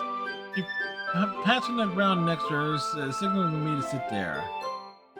Wouldn't chairs be more comfortable? I take my seat. Chairs wouldn't work. You can't read at the same time like that.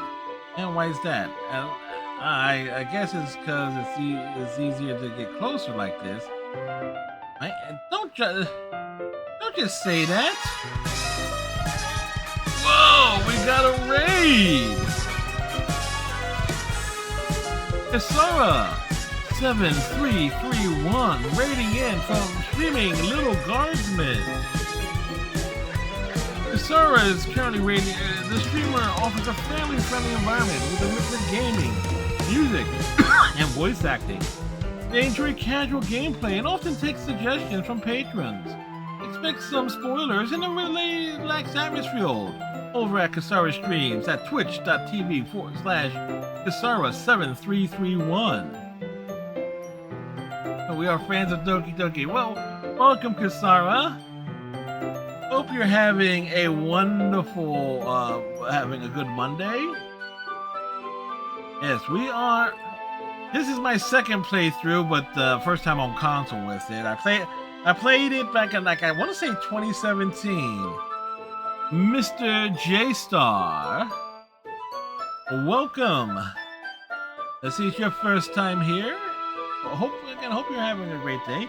And for folks who are new here, I am Fred. I am a variety streamer. I play all types of games on this channel. Currently, we are featuring Doki Doki Literature Club, Marvel Spider-Man 2, and on Wednesday, Gears of War 3. And we stream 7 nights a week, 9:30 Eastern start time Mondays to Fridays, 5 p.m. start time Eastern on Saturdays and Sundays. I'm trying to have like a variety of times. Now, I do not really do good on voices and whatnot, and I also have, yes. Now, look, just recently we wrapped up Yakuza Like a Dragon on Friday. Sandland, technically we've finished it on Thursday, but we did one more stream of it on Saturday. We played Resident Evil 5 recently. We've done Final Fantasy 7 Rebirth. We've played Persona games. Heck, the one reason why we choose to do Doki Doki Literature Club is I was trying to determine which platform I wanted to play it on, either PlayStation or on the Xbox side. So it's just like,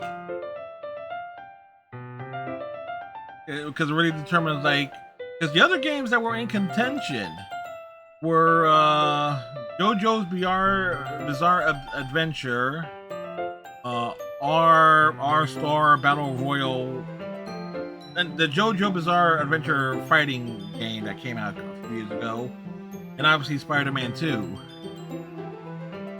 So those were like the three games that were kind of in contention, and it was just a matter of which ones, what I wanted to do, when and where. And don't just say that. You make me feel weird about it. Natsuki crosses her arms and scooches an inch away from me. Sorry, I didn't exactly expect to be sitting this close to her either. Not that I can say that it's a particularly bad thing. I open the book. It's only a few seconds before Natsuki once again inches closer, reclaiming the additional space while she hopes I won't notice. I can feel her peering over my shoulder, much more eager to begin reading than I am. Now, how long has it been since I read the beginning? Huh? You don't go back and flip through the older volumes every now and then? Not really. Maybe sometimes after I already finished the series. Hey, are you paying attention? Huh? I am, but nothing's really happening yet, so I can talk at the same time. Looks like it's about a bunch of friends in high school. Typical slice of life affair. I kinda grew out of these since it's rare for the writing to be entertaining enough to make up for the lack of plot. When has that never stopped Akira Toriyama? Yes. Especially as it relates to Dragon Ball.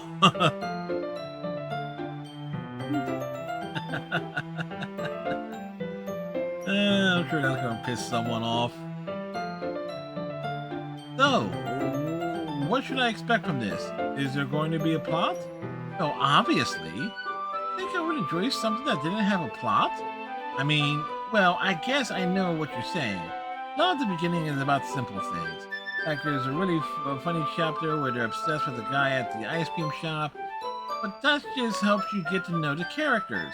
And besides, it's still entertaining. But later on, there's kind of drama. Like when they get into all their backstories and when some of the romance starts to happen. That's really what makes it good. There's so many touching parts. That's so. It sounds like you really know what you're talking about. Maybe I underestimated you. Hey, wait! What's that supposed to mean? What? Natsuki gives me a little shove. I just mean that I haven't seen you at your full power. Good save. This chapter seems like it's about baking. This is just a guess, but is there a lot of baking in this manga? Well, Natsuki pauses for a moment as if she doesn't want to admit something. Yeah, what does it matter? No, it doesn't. I was just curious. Since you enjoy baking too, right? That's just a coincidence. I just happened to get into baking around the same time I got this manga. Like I would ever get into anything because it's in a manga. I feel bad for anyone that's that impressionable. Definitely not a coincidence. Didn't I see this gag in another game that I played earlier this year?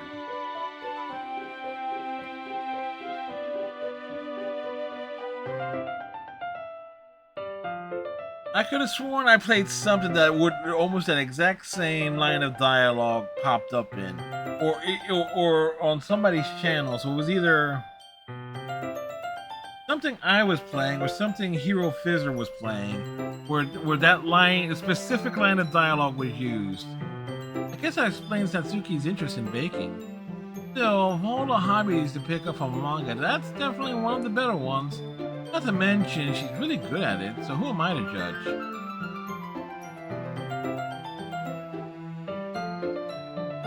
Now, we read on for a few more minutes. I finished a couple of chapters at this point. Are you sure this isn't boring for you? It's not, even though you're just watching me read. Well, I'm fine with that. If you say so, I guess it's fun sharing something you like with someone else. I'm always gets excited when I convince any of my friends to pick up a series I enjoy. You know what I mean? Huh? You don't? That's not... Well, I wouldn't really know. What do you mean? Don't you share your manga with your friends? Can I rub it in? Jeez. Ah, sorry. Huh. Like I could ever get my friends to read this. They just think manga is for kids. I can't even bring it up without them being all like, hey, you still haven't grown out of that yet? Makes me want to punch them in the face. I know that I know those kinds of people. Hell, I have family members like that. It's like, you still play video games? Oh, yeah. Honestly, it takes a lot of effort to find friends who don't judge, much less friends who are also into it. I'm already kind of a loser, so I guess I gravitate towards other losers over time. But it's probably harder for someone like you. Huh? Yeah, that's pretty accurate. Wait, which part? I mean, I feel like I can't even keep it in my own room. I don't even know what my dad would do if he found this. At least it's safe here in the club room. Except Monica was kind of a jerk about it. I just can't win, can I? Oh, it's paid off in the end, didn't it? I mean, here I am reading it. It's not like it solves any of my problems. Maybe, but at least you're enjoying yourself, right? Oh? Jeez, that's enough. Are you going to keep reading or what? Yeah, I flipped the page. Suddenly, Natsuki starts laughing. I totally forgot that happens. Natsuki puts her finger on one of the panels. Nori is my favorite character. Yeah, it was something in Senra Kagura where that line of dialogue about copying something from a manga popped up in. Go figure. Nori is my favorite character. I always feel a little bad for her since she's so unlucky. But it gets especially bad when, I shouldn't be talking about that yet. Let's finish this chapter. Natsuki's voice sparkles with excitement. Stark contrast to her usual bossy tone. If she's not used to sharing her favorite manga with her friends, I understand why. Hard to express in words the feelings you get when connecting with someone like that. And being able to provide that to Natsuki, for whom it's a rare experience, the thought makes me smile a little to myself. Okay, everyone. Huh? Are you all ready with today's poems? Oh, come on! Could your timing be any worse? Sorry, I just need to make sure we have enough time. Though you did look pretty cozy over there. Natsuki suddenly notices how close she's gotten to me. She hastily slides herself a good 12 inches away from me. Alright, guess I'll stop here for now. I close the book and hand it to Natsuki. You're just giving it back? Don't you want to know what happens? Yeah, but Monica just said, don't be dumb, just take it home with you. Huh? Is that really alright? I say that mostly because I really didn't plan on using my spare time to read this. Of course. It would take forever to finish if we don't take it home. I just finished that one before tomorrow so we can start the next one. If it gets bent, I'll kill you.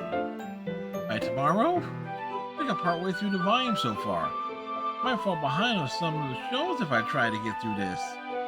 I suppose that's a necessary sacrifice in exchange for seeing the Natsuki's enthusiastic face. Or am I more scared of what will happen if I don't finish it?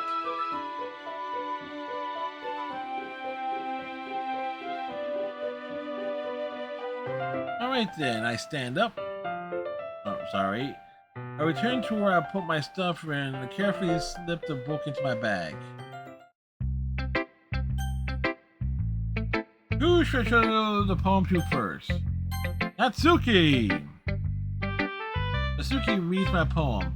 She keeps glancing at me then back up the poem. And now she has read it more than once. Aren't you supposed to be bad at this? Is that a compliment? No, I mean, Natsuki struggles to find the word she wants. I just expected a lot less after what you showed me yesterday. That's all. I guess I got lucky with this one. Yeah, exactly. You just got lucky, Don't get used to it. Don't always manage to write poems this cute, well written, so that's how it is. My poem is cute? No, why are you smiling? It's not like that. I like cute things. It's not like I It's not like I like cute things. Words!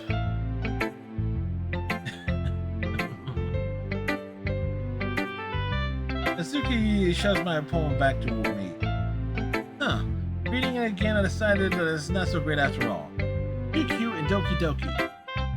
It would only impress, girls who like those kind of things. For some reason, Natsuki is incredibly easy to see through. Anyway, you're gonna read mine now, right? Judging by your taste, you'll probably like it a lot. You'll probably learn something too. Don't forget who the real pro is. Amy likes spiders. When I heard about Amy likes spiders. Icky, wiggly, hairy, ugly spiders. That's why I'm not friends with her. Amy has a cute singing voice. I heard her singing my favorite song. Every time she sang the chorus, my heart will pound into the rhythm of the words. But she likes spiders. That's why I'm not friends with her. One time I hurt my leg really bad. Amy helped me and took me to the nurse. I try not to let her touch me. She likes spiders, so her hands are probably gross. That's why I'm not friends with her. Amy has a lot of friends. I always see her talking to people.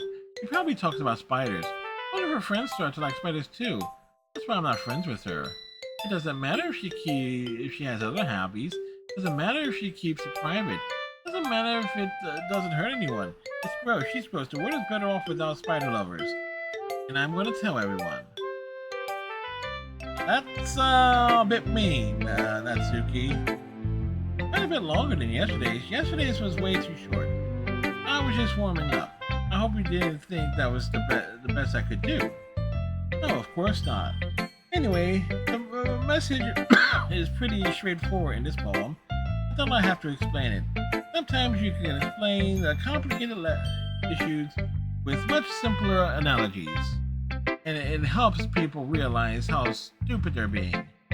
Like anyone would agree that the subject of this poem is an ignorant jerk.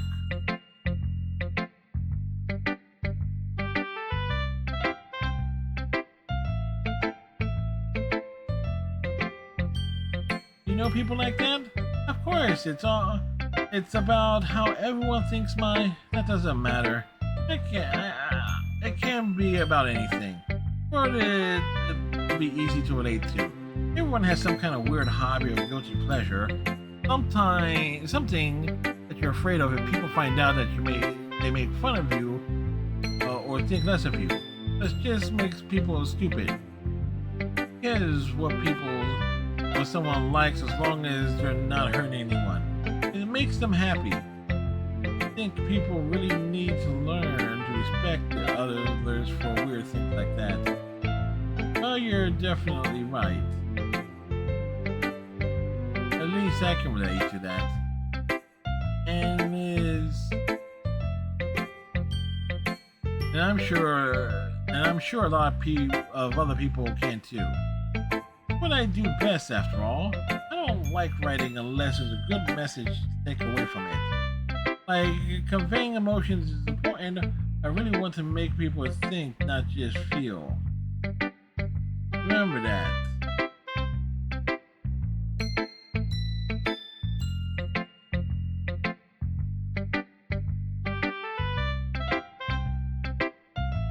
I'm going to write a good one for tomorrow, so look forward to it. Wow.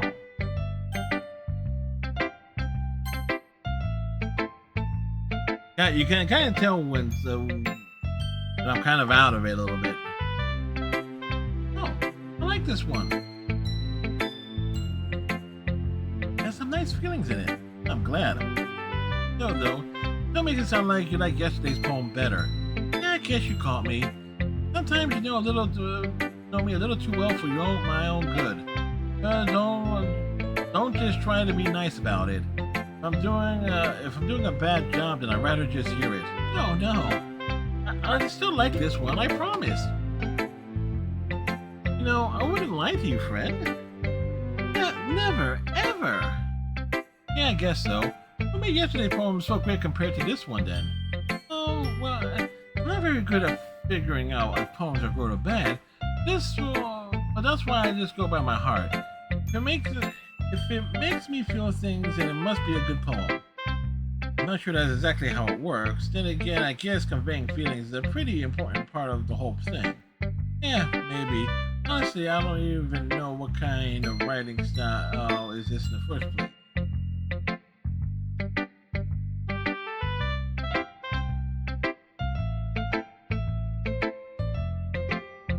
Yeah, me either. Ugh. Why don't you at least try to give it some thought? Oh, you want to write something for me? That's so sweet. Yeah, right. But you're always thinking about other people. You need to think about yourself once in a while. If you don't, you might end up getting hurt at some point. Eh? Well, I don't really know what you mean, but I'll try to keep it in mind. Whatever. Anyway, let's see. I guess I like happy poems. Hey, sometimes I feel I like sad poems too. Sometimes a little bit of both. A word for that, right? What's the word I'm looking for? Bittersweet. Yeah. I like things that are happy and the things that are sad. Happy and sad? I can see you like some things. I can't see you liking something sad, Sayori. Well, I like happy the most. Sometimes when you have a little rain cloud in your head, a sad poem can give you the rain cloud a little hug and make a nice happy little rainbow. Sayori, that's unexpectedly poetic. Huh? It is? Maybe I'm getting better at expressing my feelings after all. Thanks, Fred. I should go write that down then. You can read my poem now. Potholes. I pop off my scalp. I pop off my scalp like the lid of a cookie jar. The secret place where I keep all my dreams. Little bowls of sunshine are rubbing together like a bundle of kittens. I reach inside with my thumb and forefinger and pluck out one. Warm and tingly. There's no time to waste. I put it in a bottle to keep it safe. I put the bottle on a shelf with all the other bottles. Happy thoughts, happy thoughts, happy thoughts, and a bottle in a row. My collection makes me a lot of friends. Each bottle a starlight to make amends. Sometimes my friend feels a certain way. Down comes a bottle to save the day. Night after night, more dreams. Friend after friend, more bottles. Deeper and deeper my fingers go. Like exploring a dark cave, discovering the secrets hiding in the nooks and crannies. Digging and digging, scraping and scraping. I blow dust off my bottles. It doesn't feel like time collapsed. Empty shelf could use some more. My friends look through my front door, through my locked front door. Finally, I done open up and they come in, my friends. If they're in such a hurry, do you want my bottles that much? I frankly put them all on the shelves behind me. I frankly pulled them from the shelf one after the other, holding them out to each and every friend. Each and every bottle, but every time I let one go, it shatters against the tile between my feet.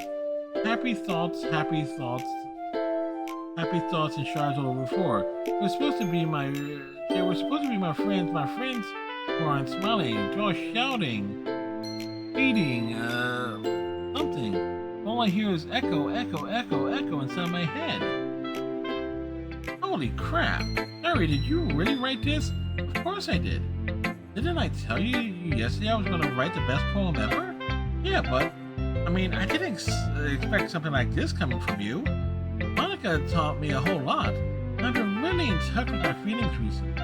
I see that. It's almost kind of creepy. Creepy? Well, not exactly, but because I'm so used to you being cheerful, never mind. I'm thinking too hard about it. The point is, it came out good, so you should be proud of it. Oh, thanks. I feel like I was meant to express myself this way. It even helps me understand my own feelings a little better. Writing is like magic. You've gotten pretty passionate about this, huh? I hope you keep it up. Yeah, writing's the best. I'm going to keep writing until I die. Don't get ahead of yourself.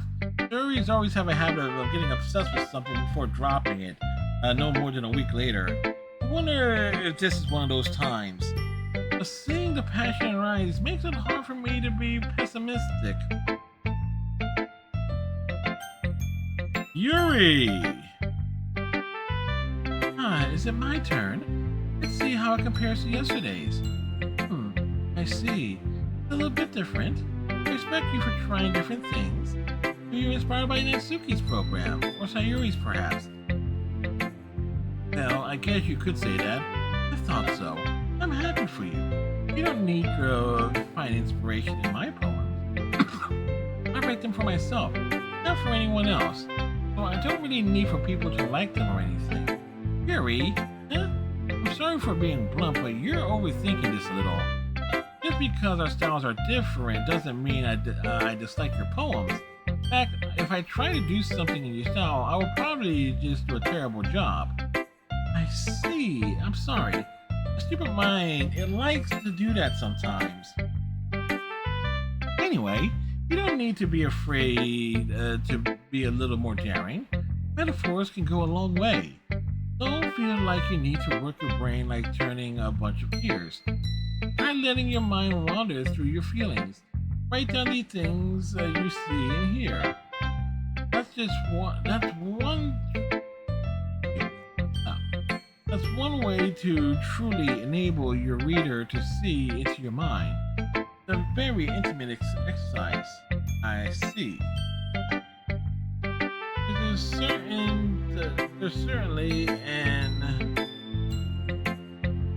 That's a certainly interesting technique. Thanks for sharing. I have, well, an example of that if you'd like to read it. Of course. Is this the poem you wrote for today? Yuri nods and timidly hands me her poem. Okay. And getting close for this one. I really do hate reading text things off of a white background or any type of bright background. Raccoon, it happens in the dead of night while I was slicing bread for a guilty snack. My attention was caught by the scuttling of a raccoon outside my window.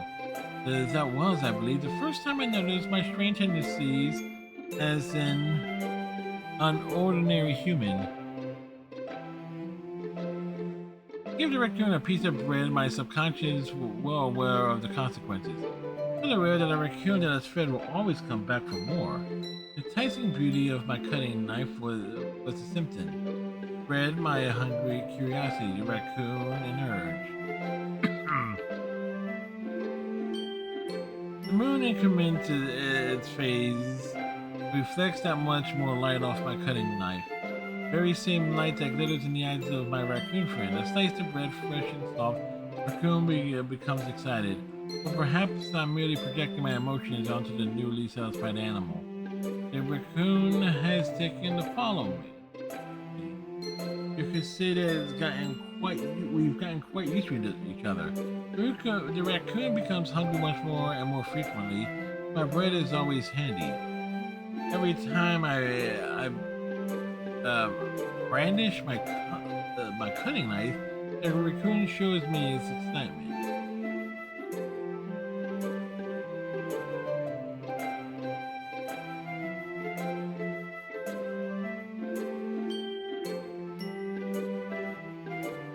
Every time I brandish a rush of blood, classic Wolverine conditioning.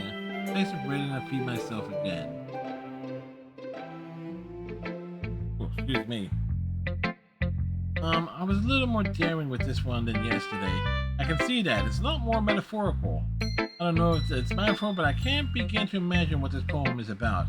That's right. It's a bit closer to my preferred writing style. Using the poem as a canvas to express my vivid imagery and conveying emotions to them. Yeah, if I take it at face value, then I can't figure out what it's supposed to mean. Well, I think it's something that different people can relate to in their own way. I want to express the way it feels for me to indulge in my more unusual hobbies. It's those sorts of things I usually force to keep to myself. So I'm sometimes enjoy writing about them. That's funny. Didn't Natsuki also write something about that? About being ridiculed for a strange interest? Huh? She did? Yeah. She was talking about how it doesn't matter what you're into as long as you're not hurting anybody. She's right. I mean, does she really feel that way? Yeah. Sounds like you two have that in common. Oh, well, that's interesting. To me, she seemed like the kind of person who would make fun of my hobbies. I suppose that's my fault for judging, isn't it? Please don't tell her I said that. Don't worry, I have no reason to. Okay, well then thanks for sharing it with me. After all, if I hadn't learned to embrace my own weirdness, I would probably hate myself. I might be ranting a little bit now, but I'm glad that you're a good listener.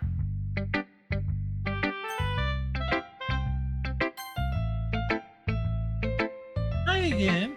How's the writing going? Alright, I guess.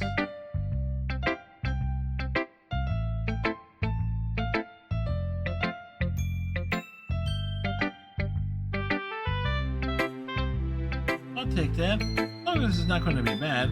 I'm happy that you're applying yourself. Maybe you'll come up with some masterpiece. I wouldn't count on that. You never know. Want to share what you wrote for today? Sure, here you go. I gave my poem to Monica. Alright, I like it, Fred. Really? A lot cuter than I expected. Oh, jeez. No, it kind of makes me think of something Natsuki would write. And she's a good writer, too. So that's a compliment? If you say so, yep. There's a lot of poems or stories out there that are no more than a few simple words. They can be funny and endearing or even sad. Sometimes they're only a few lines long. Might even feel like that a certain way. Kids, but if you let them think about it.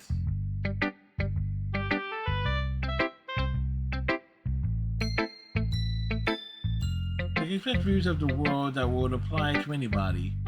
See, so you're saying that works?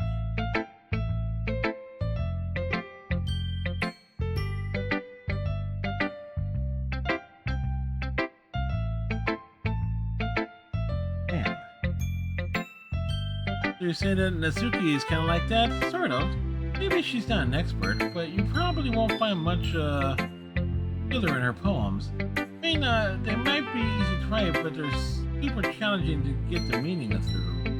I can see why it would be your kind of poem to explore. But anyway, I'm gonna read my poem now. I like the way this one turned out, so I hope you do too. Alright, let's take a look. And trying to read off stuff that's so bright. Save me, the colors they won't stop, bright beautiful colors, flashing, expanding, piercing, red, green, blue. Endless cacophony of meaningless noise. Noise won't stop. Violent, grating waveforms, speaking, screeching, piercing. Sine, cosine, tangent. Playing a chalkboard on a turnstile. We played a game of volleyball. Played a violent game at a pizza place.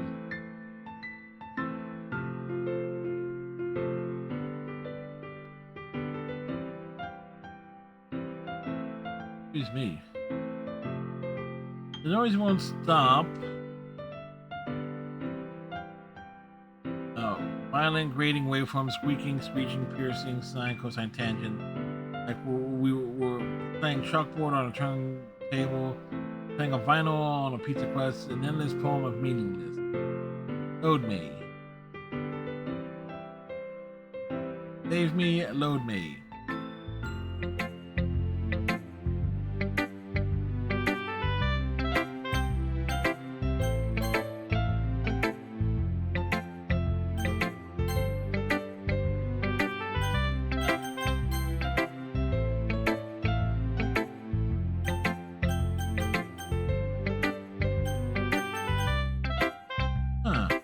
Even more abstract than your last one, huh?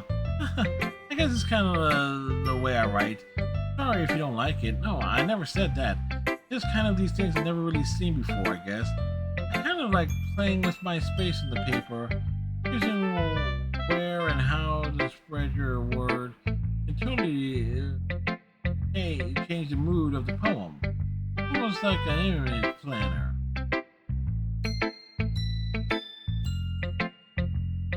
It's also almost like magic. The way I wrote the lines really short makes it feel like they're trying to speak over the noise.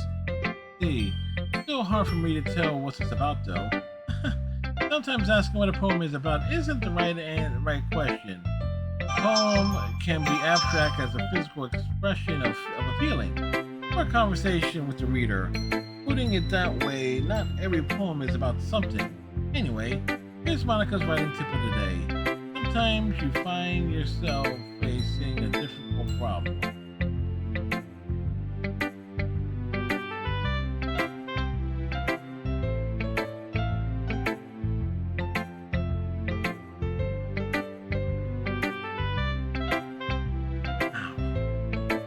Sometimes you just find yourself facing a difficult decision. When that happens, don't forget to save your game. You never know when you might change your mind. Or when something unexpected may happen. Hey, is that a tip about writing? What am I even talking about? That's my advice for today.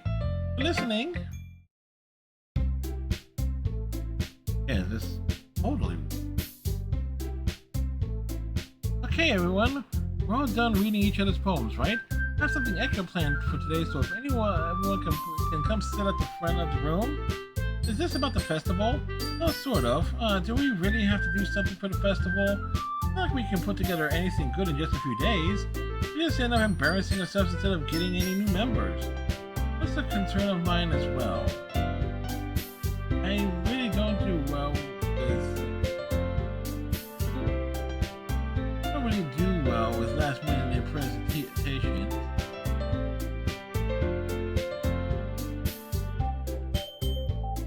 Don't worry so much. We're going to keep it simple, okay?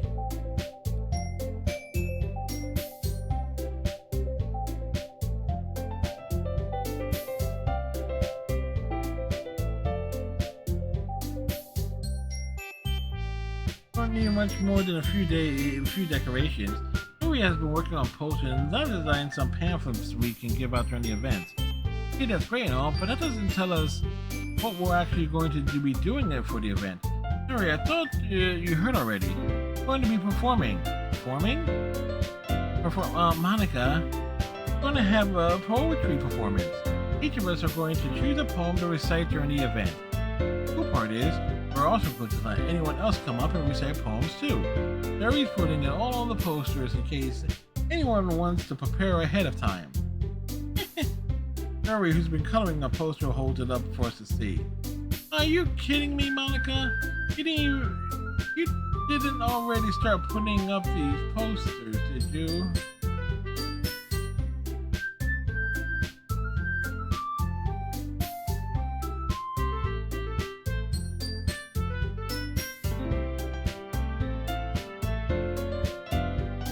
You didn't really start putting those posters, did you? Well, I did. Did you really think it'd be that bad of an idea? Oh no, it's not a bad idea, but I didn't sign up for this, you know. Well, there's no way I'm going to be performing in front of a group of people like that.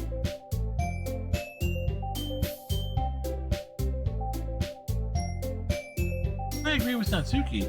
I could never in my life do something like that. Imagine it. Yuri shakes her head in fear. Guys, no, Sayuri, I understand where they're coming from. Remember that Natsuki and Yuri never shared their poems with anyone until just a couple of days ago.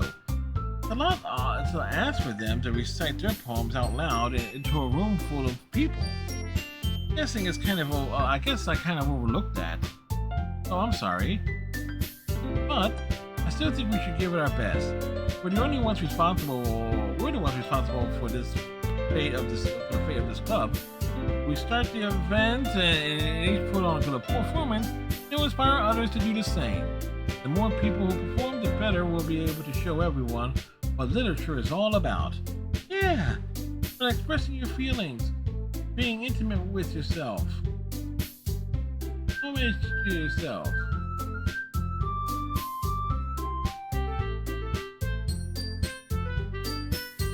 Finding new horizons. Having fun, that's right. And it's those reasons that we're all in the club today. Did you want to share that with others? Inspire them to find the same feelings that brought you here in the first place? I know you do. I know we all do. And if all it takes is standing here in front of the room for 2 minutes and reciting a poem, then I know you can do it. Let's Suki and Yuki remain silent. Sayuri looks worried. I guess that leaves me no choice. I agree. I don't think it's too much to ask. I think Sayuri and Monica have been really trying hard to get new members. Least we can do is help them out a little bit. Maybe this.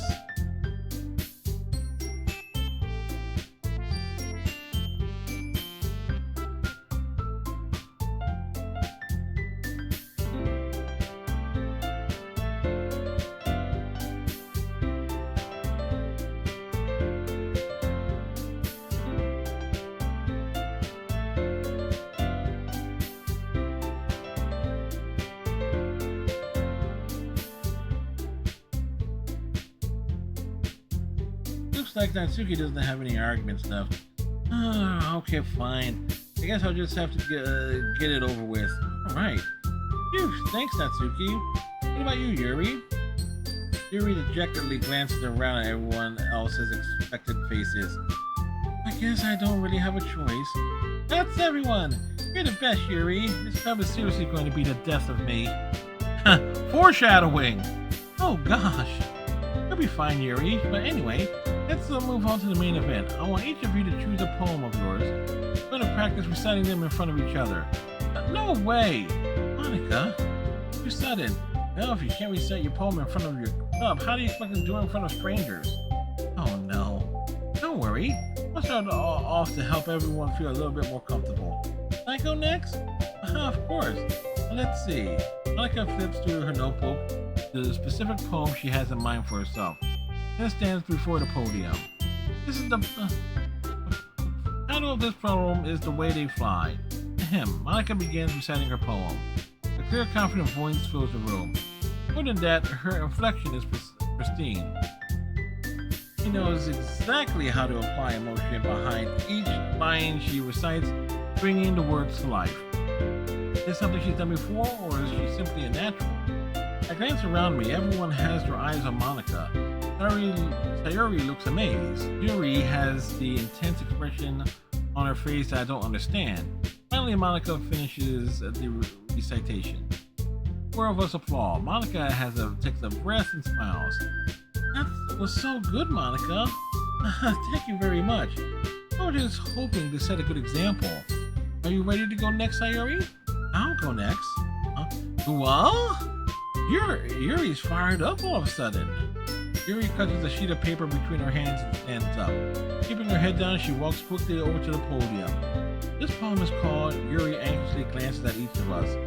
You can do it, Yuri. It's called After Image of a Crimson Eye. Yuri's voice shakes as she starts reading the poem. Just a moment ago, she practically refuses to do this. Why is she suddenly putting in so much effort? As Yuri gets past the first couple of lines, her voice changes. It's almost like what's happening with Yuri gets absorbed into her books. Her quivering words transform into the sharp syllables of a fierce, confident woman. The poem is full of twists and turns in its structure that it enunciates with perfect timing. This must be a rare glimpse into the whirling fire Yuri keeps concealed inside of her head. Suddenly she's finished. Everyone is stunned.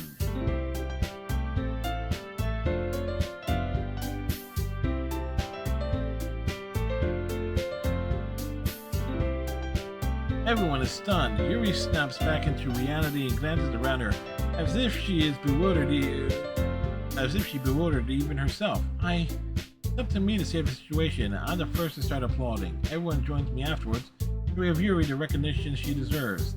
It's not like we didn't want to applaud for her, but we were all caught off guard that we must have forgotten. As we applauded, Yuri holds the poem to her chest and rushes back to her seat. Yuri, that was really good. Thank you for sharing. Like Yuri is down for the count. Okay, I guess I'm next then. Yuri hops out of her chair, cheerfully walks to the podium. This one's called My Meadow. Sorry, I giggled. Yuri, it's a lot harder than I thought. How did you guys do it so easily? Now, try to think of it like you're reciting to other people. Imagine you reciting it to yourself, like in front of a mirror or in your own head. It's your poem, so it comes out the best that way. I see. Okay, then. Sayuri begins her poem. Somehow I feel like Her soft voice was made as a perfect match. The poem is aimlessly cheery like Sayuri is, serene and bittersweet. If I was to read this on paper, I probably wouldn't think much of it. But hearing it from Sayuri's voice gives it a whole new meaning. Maybe this is what Sayuri meant when she said she likes my poems. Like I get to reach more deeply into someone that I thought I knew through and through.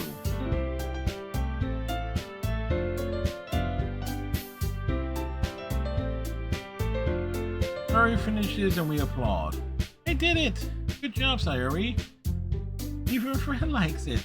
I guess that's a good sign. What does that even mean? It came out nicely, Sayuri. The atmosphere of the poem fits you very nicely. But it might be that other poems wouldn't work quite well with that kind of delivery. I don't really understand. In other words, I've seen poems of yours where the sort of gentle delivery wouldn't work as well. They need a little more force behind them, depending on what you're reading. Oh, I know what you mean. Well, I've been practicing that kind of thing. It's kind of embarrassing to do it in front of others. The next time, I'm going to make you pick a poem that'll challenge you a little more. We don't have much time before the festival, you know. Okay. Now, who's next? Natsuki? Huh. Don't make me go before Fred. Not like I can compare to you guys anyway. Might as well have Fred lower everyone's standard a little bit before I have to do it. Natsuki, it's fine. I might as well get it over with. It's not like I have much of a selection of what to read. Let's go with what I wrote for today. I stood up and stepped in front of the podium. Everyone has their eyes making me feel terribly awkward. I recite my poem since I'm not exactly confident in my own writing and so I put energy into it. Despite that, once I finish, I receive an applause anyway. Sorry, I'm really not as good as everyone else. Don't worry about that too much. I think it's less about your abilities and more about your lack of confidence in your writing. That's something that'll improve over time, though. Yeah, maybe. Alright then. This leaves you, Natsuki. Yeah, I'm going. Natsuki begrudgingly gets out of her seat and makes her way to the podiums. This poem is called... Why are you all looking at me? Because you're presenting. Anyway, this poem is called Jump. Natsuki takes a breath. Once she starts reciting the poem, her sour attitude disappears a little. While she's still a little unenthused, the poem has a rhythm to it. It's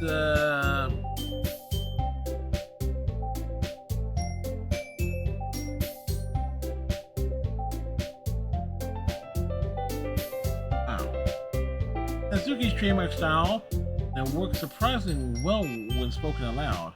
Words feel like they bounce up and down as if giving life to the poem. Natsuki finishes and everyone applauds. She huffs back to her seat. That wasn't so bad, was it? Easy for you to say. You better not make me do that again. Oh well, don't you? Do you at least feel prepared enough to recite a poem in front of other people? I mean, doing it in front of other people will be way easier. I can put whatever face I want for other people. When it's just my friends, it's just embarrassing.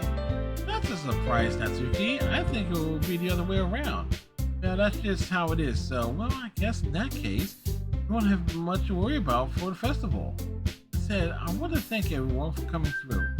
It'd be hard, but I hope that you all have an idea of what it's like now. Make sure you pick a poem and get enough practice before the festival, okay? I'll be making pamphlets, so let me know ahead of time what you'll be reciting. Jeez, you'll probably find some other poems to recite instead. That's fine too. Doesn't have to be your own. I am already pleasantly surprised that you're putting in all this much words. I'm already pleasantly surprised that you're putting in all this effort for the club. It makes me really happy. Yeah, no problem. Okay, everyone, I think that's about it for today. No, the festival's coming up, but let's try to write poems for tomorrow as well. Working out nicely so far, so let's continue that. For the festival, we'll finish planning tomorrow, and we'll have the weekend to prepare. Monday is the big day. I can't wait! I can do this. right. I stand up. There's no way I'll be able to find the same enthusiasm as Sayuri and Monica, but I'll do my best to get through it. It's for the sake of the club. And when impressing Monica, then I'll have to do my best. Ready to go, Sayuri? Yep. Look at you two always going home together like that. Kind of adorable, isn't it? Please, guys, don't make such a big deal out of it. It must be nice. Be a little nice, though. Oh. How am I supposed to respond to that?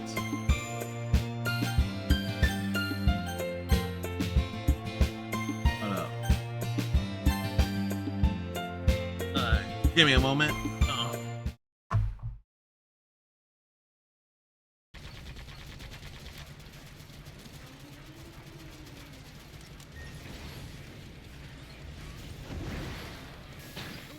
From that hill.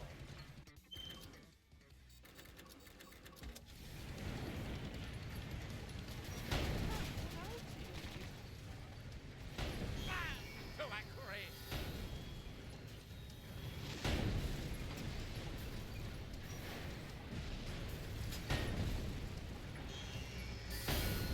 Almost there. Almost there.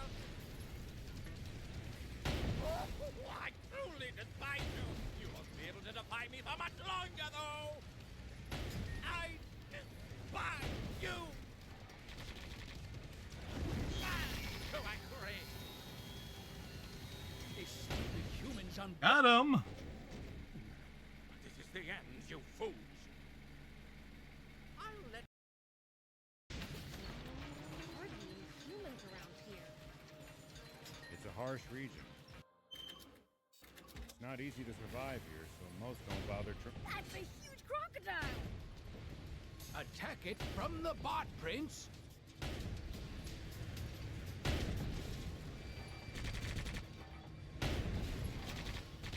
It's a big lip alligator moment.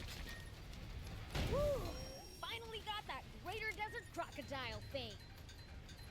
Let's go deliver it to Halvar.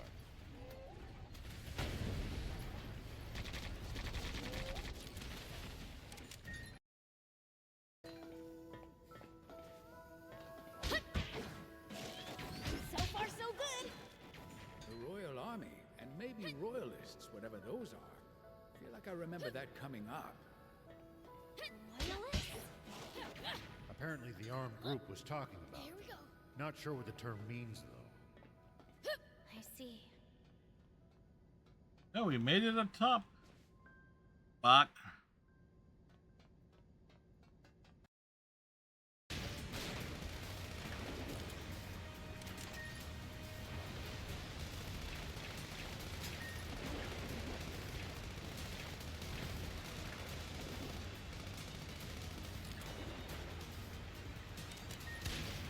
Good job, Prince.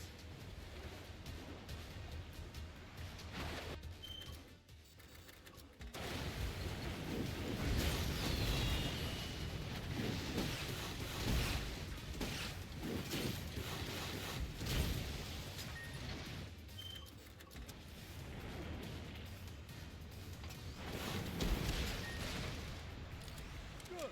Keep at it.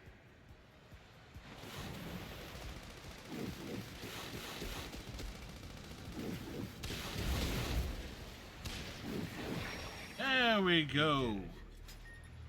That was no sweat. Now it should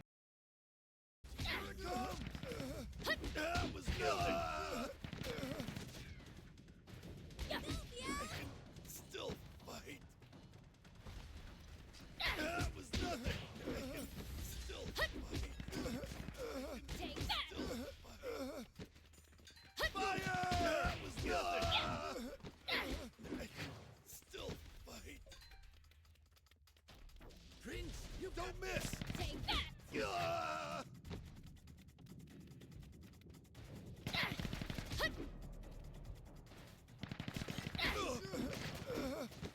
Here it comes. Still fight. Take that! Don't miss. That was nothing. Take that! Don't miss. Here it comes.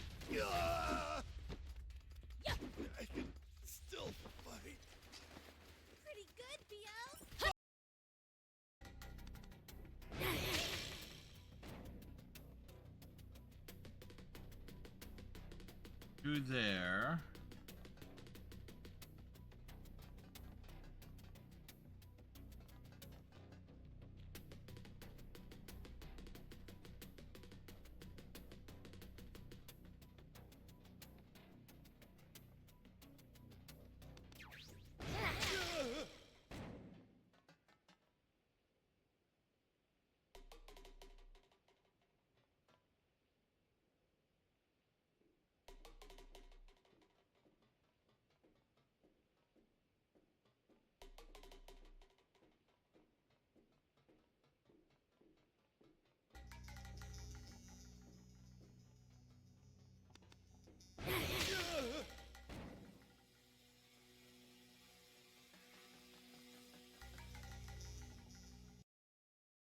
Yes.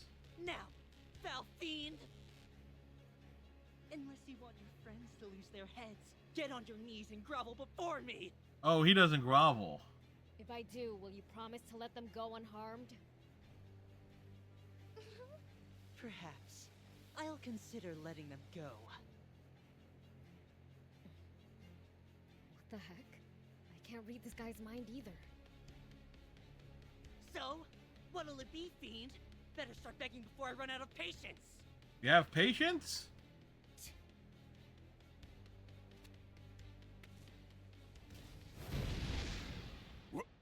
What the? What was that? Get it together, Beelzebub! You aren't allowed to admit defeat to anyone other than us, the swimmers! Oh, well, I knew they would be here. It's you guys.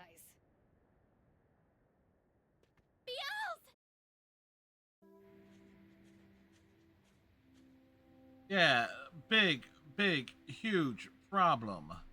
What in the... Roiling quicksand everywhere you look. One wrong step, and you'll be swallowed up. And back. Sorry, folks.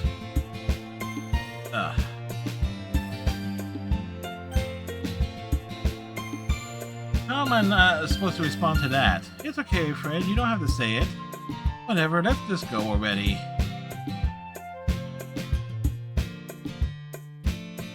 I walk home with Sayori once more. Even though it's only been a few days, a lot of things have already changed. But today Sayori is being a little quieter than usual on the way home. Hey, Sayori. Huh? Sorry, I was spacing out. Ah, no wonder. Oh, I was thinking about something from earlier. I like how we get to... Sayori fumbles with her words. Let's just say that one day Natsuki asked you to walk home. Let's just say that one day Natsuki asked to walk home with you. Huh? What would you do? What kind of question is that? Kind of putting me on the spot here. I'll still walk home with Sayori. Sorry, you really think I would ditch you for Natsuki? Huh? But you're so cute and fun to be around. Jeez, I already see her in the club every day. Besides, you always seem to really like going home together.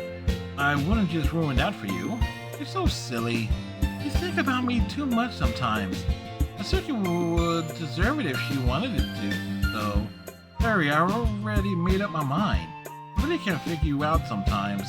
Sorry. Besides, what's the point of speculating something that's never going to happen? The conversation trails off. Kind of a weird thing for Sayori to care about so much. But I want to respect her and keep her happy too. And again, the festival is only a few days away. Who knows what'll happen in that time?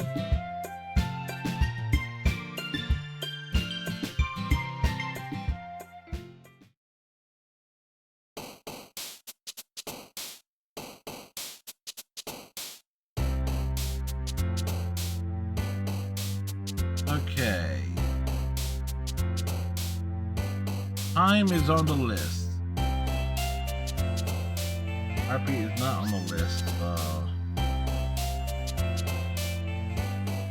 Andrew knows. Smile, no. Hopeless knows. No? No. Insight is on the list. Bushel, no. Inferno is on the list. Fortune is not on the list.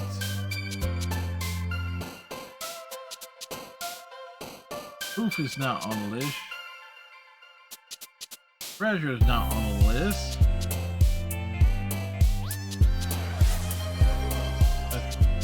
Thank you, Striker.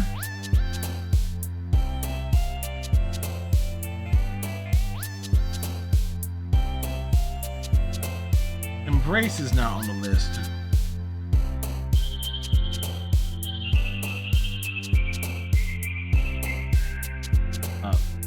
Determination is on the list.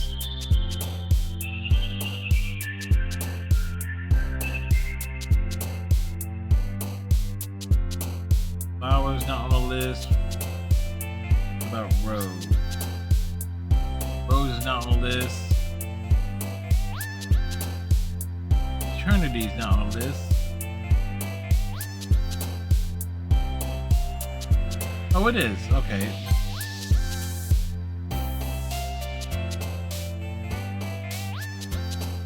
Sweet. Calm. No. Dark? No. Crimson. Yes.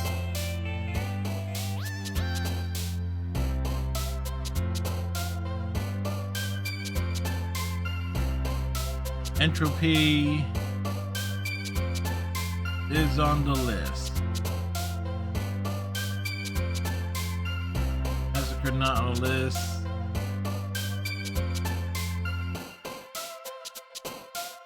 Unrestrained.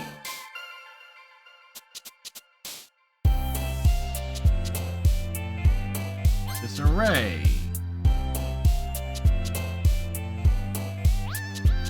Ambient.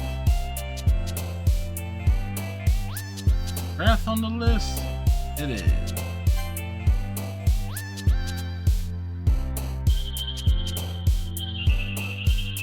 After Image is on the list.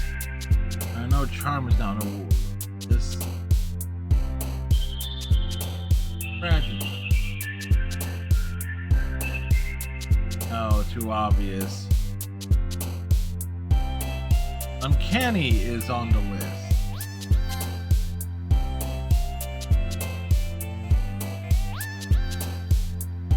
Graveyard is on the list. Extreme is on the list.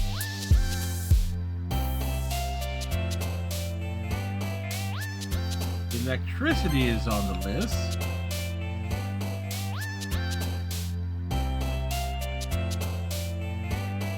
Suicide is on the list,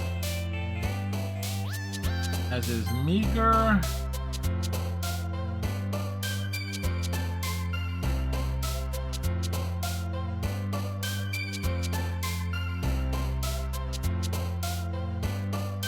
Unending.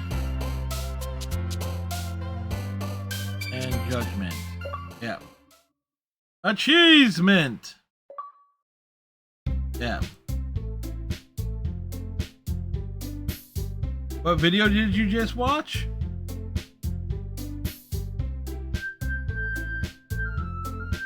I don't know, Striker.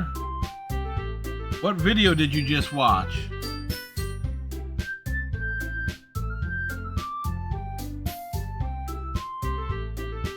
Oh man, I'm the last one here again. Don't worry, I just walked in too. Are you practicing piano again? Yeah. And then I think I would see a video like that. Like what, Striker?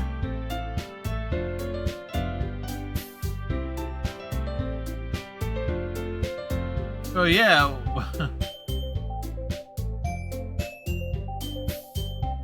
You're pointing it out to me.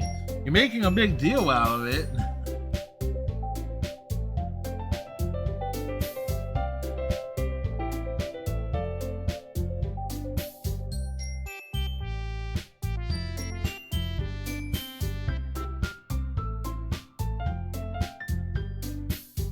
Well, I'm not set up to put anything from the capture on anyway.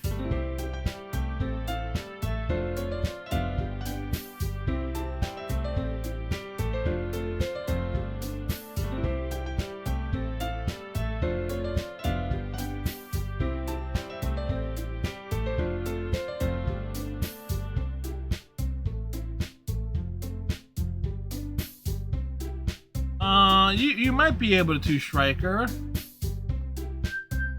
I see. What? The leprechaun is coming to Dead by Daylight? Oh.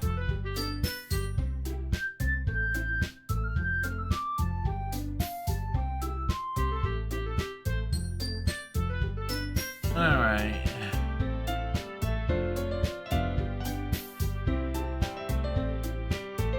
Oh.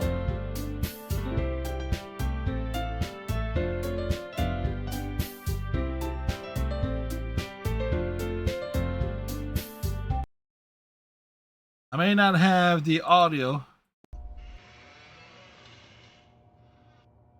Hey, Palpatine. Master Yoda. Do your balls hang low? What? Do your balls hang low? Do they jiggle to the floor? I don't think that is... Can you tie 'em in a knot? Can you tie 'em in a bow? Master Yoda. All I'm asking is... Please. Your balls. Do they hang low? Your arrogance blinds you, Master Yoda. Now you will experience the full power of the... Do your balls hang low? Do they jiggle to the floor? Can you tie them in a knot? Can you tie them in a bow? Do your balls hang low? Can you swing them with the force? Do your balls hang low? Do your balls hang low? Can you squeeze them with the force like your Yadi Mundi told you? Do your balls hang low? Do your balls hang low? Can you yank it with the force like Yaddle did to Yoda? Do your balls hang low? Do your balls hang low? Can you crush them underfoot off a B2 battle droid? Do your balls hang low? Do your balls hang low? Swing them round a Gungan's neck, trip up a Seppi neck, tie up in his arm's hand, compass all the laws. Well, that was certainly a thing.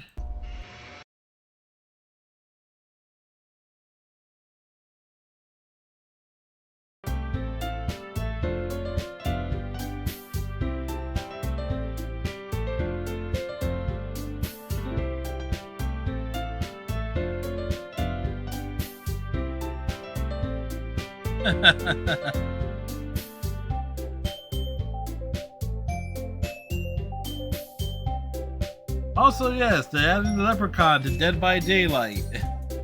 Go figure. You must have a lot of determination. Starting this club and not picking up piano. Well, maybe not determination, but I guess passion. Remember that the club wouldn't be here if it wasn't for all of you. And I'm super happy that you're all willing to help out for the festival too. Oh, I can't wait for the festival. It's gonna be great. Eh? Weren't you complaining about it just yesterday, Natsuki? Oh yeah, I'm not talking about our part of the festival, but it's the whole day of school where we get to play and eat all kinds of delicious food. You sound a bit like Sayuri all of a sudden. Monica, do they usually have fried squid? Squid? That's a pretty specific thing to look forward to. Oh, come on. Are you saying you don't like squid? You, of all people? I didn't say I don't like it. Besides, what do you mean by you, of all people? Because it's right in your name. Monica. Eh? That's not how you say my name at all. Also, that joke makes no sense in translation. Never mind. Let's just focus on our own event for now, okay? Fine. The reactions aren't as fun as Yuri's or Sayuri's anyway. Excuse me? Where is Sayuri anyway? Oh, there you are.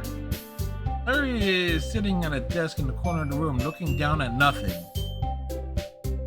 I walk over to her. Hey, Sayuri. I wave my hands in front of her face. Eh? You're spacing out again. Sorry. Don't mind me. You can go talk to everyone else. Huh? Is everything alright? Of course. Why wouldn't it be? This feels like you're a little off. Sorry for assuming things. Geez, you worry too much about me. I'm fine, see? Larry shows me a big smile. Don't let me distract you from having fun with everyone. Well, alright, if you say so. I worriedly glanced at Sayuri before turning back towards everyone else.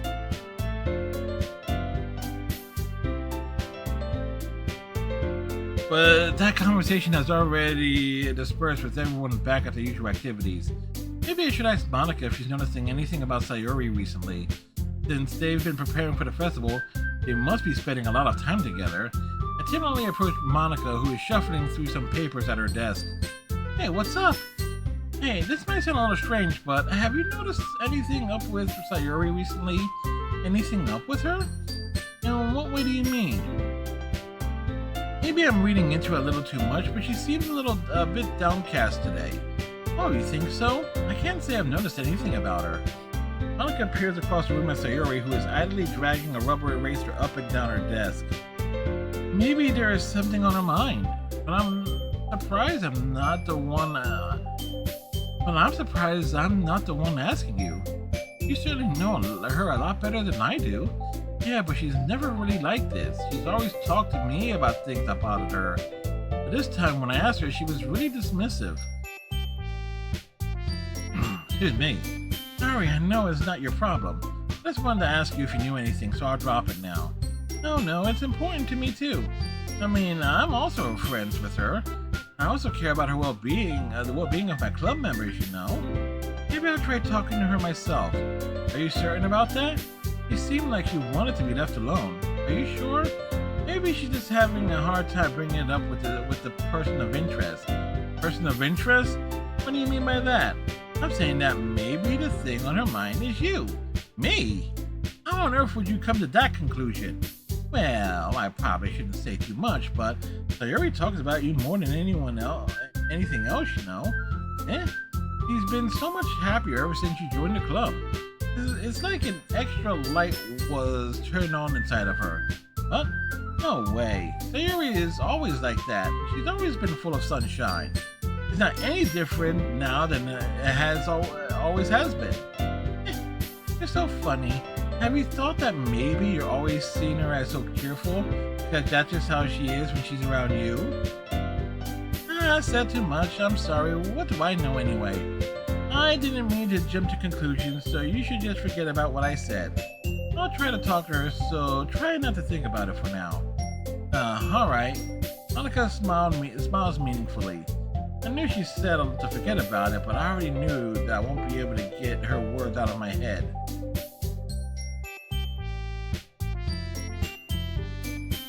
Monica stands up from her desk and walks over to the room across the room to where Sayuri is sitting. I watch her kneel down to Sayuri and gently talk to her, but she's keeping her voice so quiet I can't hear her from here. I sigh and sit myself down. I know Sayuri told me not to worry about her, to have fun with everyone else. That's impossible to do when she's behaving like this. Exactly how much do I care about her that I'm letting this weigh? Exactly how much do I care about her that I'm letting this weigh me down so much?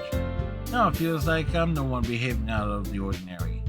There's nothing I can do besides wait for Monica. Hey, you! Huh? I look up to see Natsuki next to me. Are you just gonna sit there and keep staring at nothing? This isn't much time, so... sorry, I didn't mean to make you worry or anything. It's not like I'm worried. I was just... Natsuki glances down at her side. She's holding a volume of manga in her hand. That's right. Something just came up for a minute, but we can get started now. I won't make you wait any longer. Jeez. Now you're making me feel like a jerk. Something's bothering you, then you can just tell me to leave you alone and I will. I mean, assuming you didn't feel like talking about it or anything. She practically mumbles the last part.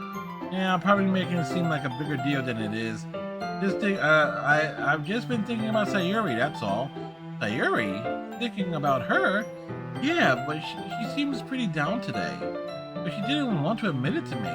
But I can't help but wonder if something happened to her. Oh. Natsuki exhales. Well, first of all, you should really work on your phrasing. But anyway, you're her best friend, right? Yeah, I guess so. Yeah.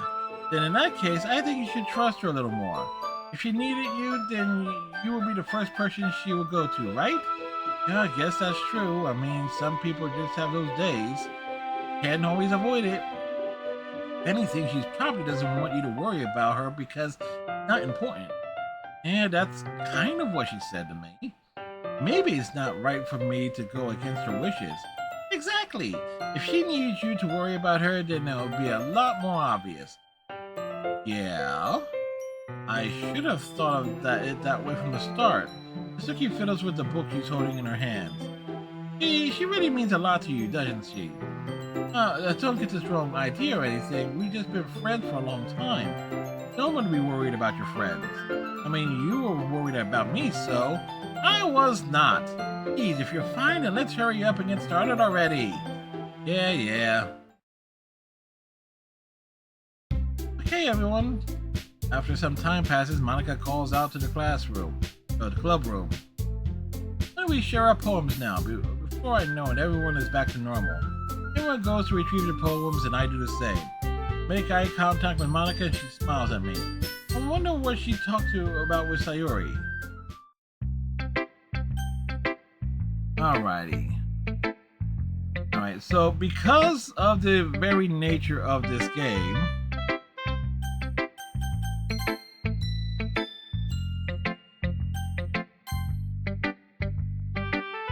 we're actually going to be able to hit like the major like 12:30 streams because it's a lot of reading. Plus, I myself was kind of spacing out a bit. So also I gotta save the throat for work and everything there too. So we'll save it here on this Monday-ish evening,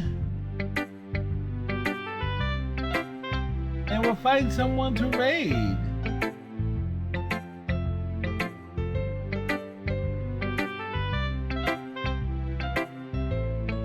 So who's on? Who's doing stuff? Alright.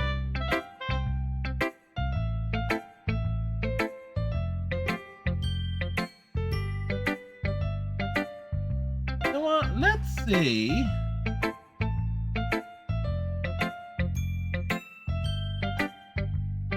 Anybody else doing Doki Doki stuff tonight?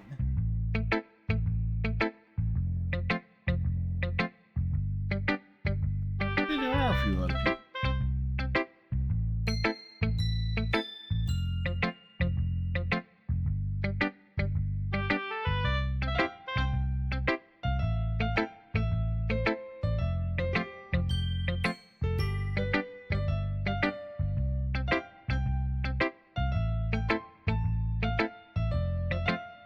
We'll go drop it on someone named Dappy the Penguin who's doing Doki Doki stuff tonight. Alright, so we will be continuing Doki Doki Literature Club tomorrow.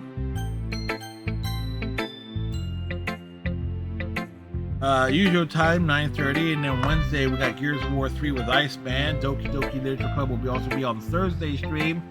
Friday we got Spider-Man. Saturday, more likely. We'll see about Saturday. If we will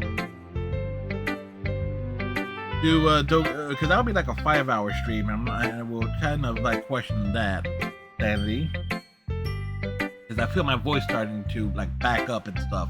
So that's why. So we might just keep this on weeknights. Anyway. Striker, thank you very much for hanging out. Kisara, thank you for the raid. Hope everybody for the chatted, lurked, hung out through the bad voice acting, me spacing out. Appreciate y'all. Hope you have a great rest of your night. Tighten your friendship bracelets. Stay safe. We'll see you tomorrow for more Doki Doki Literature Club. Good night, folks.